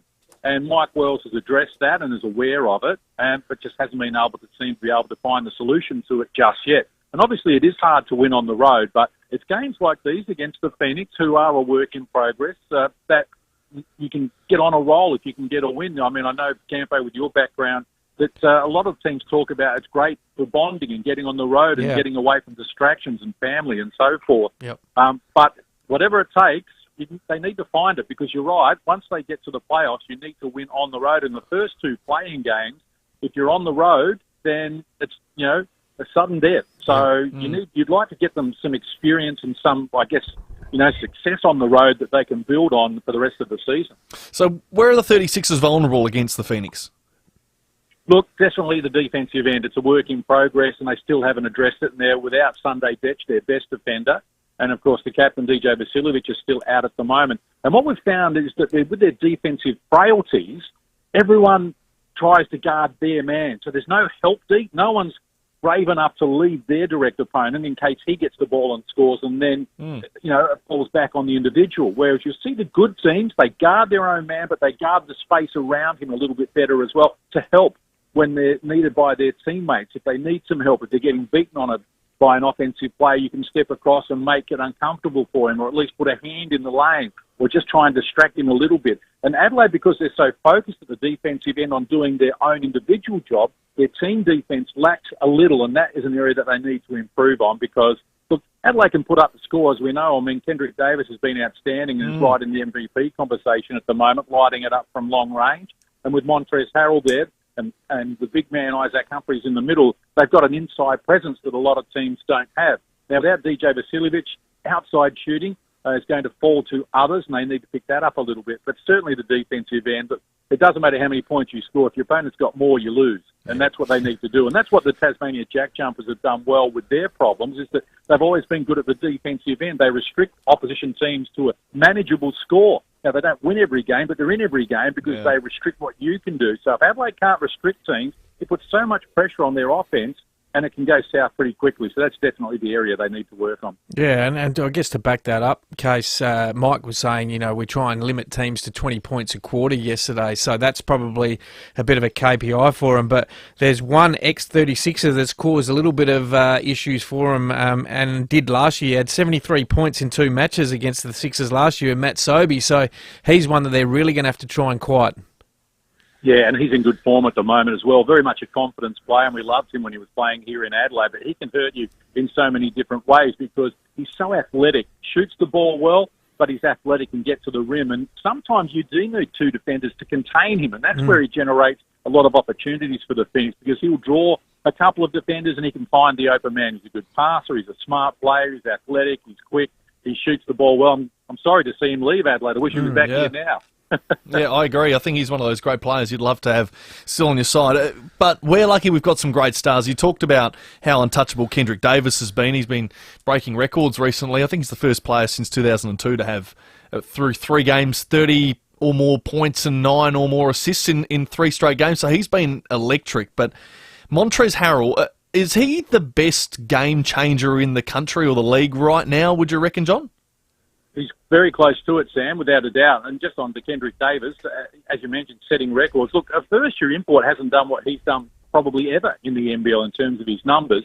But Harrell, yes, indeed he is, because he draws so much attention and he's able to make things happen. He is a very good passer, and I don't think he gets credit for that. But he puts pressure on the opposition and challenges them. And I like his mindset. Last week against Parko Fall, where he was up against a much taller opponent, who was 229 centimetres. Parko Fall dwarfs most people, but he said, look, it's going to be tough. We're just going to do what we can, but he's got to guard me at the other end as well, and I've got an advantage over him. So that's his mindset, is to be proactive, and that's what you need, and that's why Montrez has been so good for the 36ers and so good for the league. Look, he gets the crowd involved, but he makes things happen. He's a proactive player. That's the type of player you like on your team because they're not going to die wondering. They'll do something. They'll create something. They'll make something happen. And if you have enough of those players in your lineup, then you'll go a long way to getting the success you desire. And Case, I guess Mike's in his first season. What's we talk about pass marks. Does he have the list or the roster to get him to the playoffs? And is that a pass mark for him, or is this more a feeling out? Give him 12 months, see what he needs on from a roster perspective and game style, and just manipulate that. Look, I think playoffs is a must for Mike Wells. It's not going to be all and end all, given he's a first-year coach. They're not going to show him the door if they don't make the playoffs. But the roster is strong enough to be in the playoffs. Yep. So provided they can get players back like DJ and Sunday Detch and they can remain healthy for the remainder of the year, anything less than the playoffs, I think, is a failure. Now, that's not to say that it's the coach's failure, but it's a failure as a team, and the coach is part of that. But the roster is one of the best in the competition, there's no doubt. You look at their personnel, and they are as deep as anyone, and they've got every base covered and with some in reserve. So they would have to make playoffs. And that, at the start of the season, regardless of the roster, that was going to be a pass mark for them, given that they haven't played finals since 2018. Yep. So just get to the playoffs is a good start, and whatever happens after that is a bonus. and you build on that for the seasons to come. So, look, it'd be fantastic if they could make the playoffs. They've got the personnel to do that, and it would be a great coup for a first-year coach in Mike Wells to be able to do that. Anything less than that's going to be disappointing, but they can certainly going to be better next season than they are this season if they can keep that personnel. Well, we want to get on a roll pretty quick, smart, don't we, to try and really make that push for the playoffs. John, thank you so much for giving us your time, and let's enjoy hopefully another win tomorrow night for our Sixers. Yeah, no problems. Well, just before I go, guys, can I just give a plug for the Adelaide Lightning as well? They're playing tonight at 7 o'clock down at Adelaide 36ers Arena. Scott Ninnis in charge for the first time. And it's a little bit too late now for your listeners to get down to Adelaide 36ers Arena at Finland. They play again next Friday night. So last-minute stocking stuffer, grab a couple of tickets to the Lightning for next week if you like. You don't even have to go out and battle the crowds with the shopping. You can do it all online. Whack the tickets into a card. Put it under the tree, and I'm sure the people that get them will be very happy because it's a great night's entertainment. And park right out the front. Don't have to worry about walking too far into the air-conditioned venue. We've got multiple Olympians on show, WNBA players on show. It's high quality, so get out and support them if you can, and good luck to Scotty Ninnis tonight in his first game. Much agree with that, Case. A very good sell as well for the Lightning. They are a very good team worth watching. Thanks so much for your time, mate. Merry Christmas as well. Appreciate it. Thanks, Case. John Casey joining us there, of course, works very well on ESPN with all the NBL coverage, and you can catch him on your TV screens as you're watching our 36ers. So quickly, before we go to the break, the Adelaide Strikers, they are batting first tonight at the Adelaide Oval, which is always nice, so get your TV sets ready to watch. Unfortunately, though, one out, which is not ideal. Chris Lynn is a late change. Oh, no. He's out of the team with calf soreness. Calf awareness. Oh, no. Calf soreness. Not great, which means Ollie Pope comes in, which is great, his first game, the English player. He'll keep, I would assume, tonight because he's replacing Harry Nielsen. Liam Scott, our all-rounder from South Australia, and Darcy Short comes in for his first game as well. Still a little bit of firepower there. I reckon we're still pretty strong. Well, the batting order looks like Matt Short, Jake Weatherwood open the batting, Darcy Short at 3, Pope at 4, which is great. Ross, the sweepologist, Alex Ross, back this year, he's at 5. Overton, and then Liam Scott, and then you're in the bowlers. Baisley, Thornton, Boyce, and Lloyd Pope. Let's hope Lloyd doesn't get pumped for 31 this week. Let's hope that doesn't happen. Let's move on. It's a new game. Let him go. It wasn't sledging him, just wishing the best. Yeah, well, that was a bit rough. Probably was a bit of a sideswipe, wasn't it? 19 after 6. The Blitz Golf League is back at North Adelaide Golf Course on Friday, December 20th. Catch pro golfers compete against celebrities in a 3-hour knockout format. It is the T20 of golf to me. Yes, correct. It's an ultimate day out with live music, food trucks, activities for the kids and plenty more. Hospitality packages available with GA tickets starting from $10. Kids under 15 free. Book now at blitzgolf.net. Blitz Golf Adelaide, proudly supported by FIVEAA, always Adelaide. Are you on track to meet your retirement goals or worried about the future? Retirement planning is one of the most important things you can do. With the right advice and a personalised approach from Guardian Wealth Solutions, you can feel confident knowing you've prepared for the future you want. Jackie from Guardian Wealth Solutions will work with you to build a secure future that's right for you. The right advice now will ensure that your retirement years are not just comfortable, but truly enjoyable. GuardianWealthSolutions.com.au. This'll be music to your ears for Christmas. Derringers and Yamaha have teamed up to bring you some absolute Christmas cracker gift ideas. Like Yamaha's premium range of acoustic and electric guitars, digital pianos, and Yamaha acoustic and electric drums. Derringers have special Christmas packs available too, so all the hard work is done for you. Just starting out or getting back into it? Give the gift of music this Chrissy with Yamaha and Derringers. Derringers.com.au. Go Vita, your local health food shops. Over 30 years health and wellness experience and over 300 natural health practitioners specialising in you. Hi, I'm Lee from Go Vita Tanunda. Mindful Foods Maple Munchies are a mouth-watering mix of organic, activated pecans and walnuts, kissed with cinnamon, maple, vanilla and more. Save 10%, now $17.95. Go Vita, Colonnades, Fairview Green, Marion, Mount Barker, Manopara, Semaphore and Tanunda. Complete Windscreens, home of the Big Red Koala. We're a 50-year-old family-owned business that is now an RAA-approved repairer. So for chip repairs, supply and fit windscreens, tinting and ADAS calibration, make sure you tell your insurer or fleet manager you want Complete Windscreens on the job. For emergency glass repairs, contact Complete Windscreens for the best price, quality and same-day service. CompleteWindscreens.com.au, 220 Main North Road, Prospect, home of the Big Red Koala. Hello, Cherry. I'm listening. Save across the entire range with Southern Cherry's 2024 plate clearance sale. Plus, receive a gift card of up to $2,000. southerncherrymorfettvale.com.au. Harris Scarf Friends 20 to 50% off store-wide sale is on now. That's right, 20 to 50% off store-wide. Save big on bedding, kitchen, electrical and more. Don't miss out. Sale ends Monday. Conditions apply. Harris Scarf. Great brands, great prices. Harvey Norman's Super Deals. Stores open until 7 p.m. tonight. Shop super savings on TVs, fridges, vacuums and more. TCL 75-inch smart TV now a super hot $893. Dyson Cyclone V10 stick pack now $688, save $60. Bose TV speaker now $293. Save $700 on Electrolux 609-litre French door fridge with ice and water. And save $350 on Fisher & Paykel 10-kilo washer. Harvey Norman's Super Deals. Stores open until 7 tonight. Trading hours may vary. 5AA's Summer Sports Show. Campo with Sam Tugwell at 23 after 6. Just enough time for your calls. Still want to give away this double pass on New Year's Eve. Strikers in the 5AA Sports Lounge. 8223 0000. Let's head out to Ange at 2 Wells. G'day, boys. How are you? Good. Ange. Guys, what's wrong with our events in South Australia? Our planning is terrible. Why is the Strikers playing tonight at the same time as Adelaide United? Like, that's just keeping bums off seats, boys. Well, the A-League don't talk to Cricket Australia, do they? Yeah, Unfortunately. well, we mentioned that at the start of the show. Yeah. We said, well, that's if you love cricket and you love soccer, they're going, well, I've got to choose between one or the other. It's not like that. One starting a bit later or, and you can might be a little bit of overlap, but it seems a little, but I don't think any codes are worried about each other. It's more around where do we sit and where's our best opportunity. Ange, what would you pick if you had to go to one tonight? Well, if I had to go tonight, I mean, if you're talking about action-packed, you'd have to go to the Strikers. But, like, for instance, why couldn't we have a Strikers game on a Saturday afternoon, right? Let's have a day game if there's like Adelaide United's tonight. I reckon you'd get more probably on a Saturday during the day than you would on a Friday night. That's just my opinion. I could be wrong, but what's wrong with playing a BBL game on in an afternoon?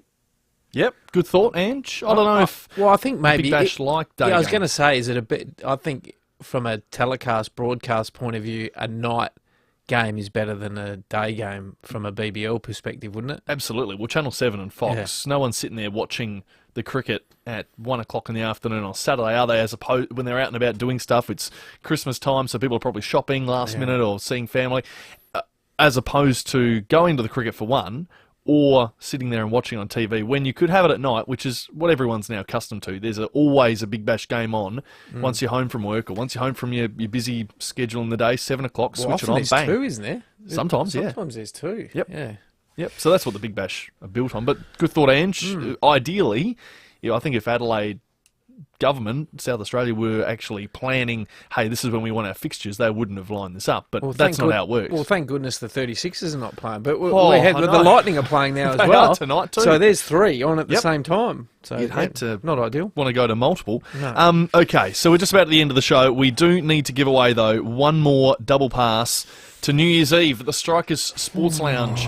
All right. Good callers tonight. Yeah, we've had some great callers and brought back some memories as well. But I ended up going with Brett from Hillbank with Barry Robin. That was a bit of a theme good, Brett. with ex-champions of clubs and then getting sacked, unfortunately. So, we went with that one. Very well done, good. Brett. Well, Brett, you're in the 5AA Sports Lounge on New Year's Eve. Congratulations, mate. It'll be a great night against the Scorchers. And you can get your tickets if you still want to head along, adelaidestrikers.com.au. I can't imagine there'll be many tickets left. No. So good one to get. Keep listening throughout next week when you and Flipper are together on the drive show. Yep, Monday and Tuesday. You'll be nice and relaxed. You enjoy a well-earned break, mate. Thank you. It's been a big year, but yes, we'll be enjoying a couple of weeks off. I'll be back in a few weeks' time. But you and Flipper hold down the fort, do a great job. Well, we'll let Flipper do the buttons. So you don't have to mess anything up. Merry Christmas to you as well, Thank mate. you, mate. It's been great working with you the last couple of days. 26 after 6. Very shortly, we have Wayne Flipper Phillips in the studio. Are you looking for financial guidance?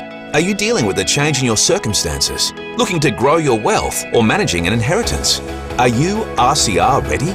RCR Financial is your qualified and curious team of professionals, providing strategies for dealing with your situation now and helping you to create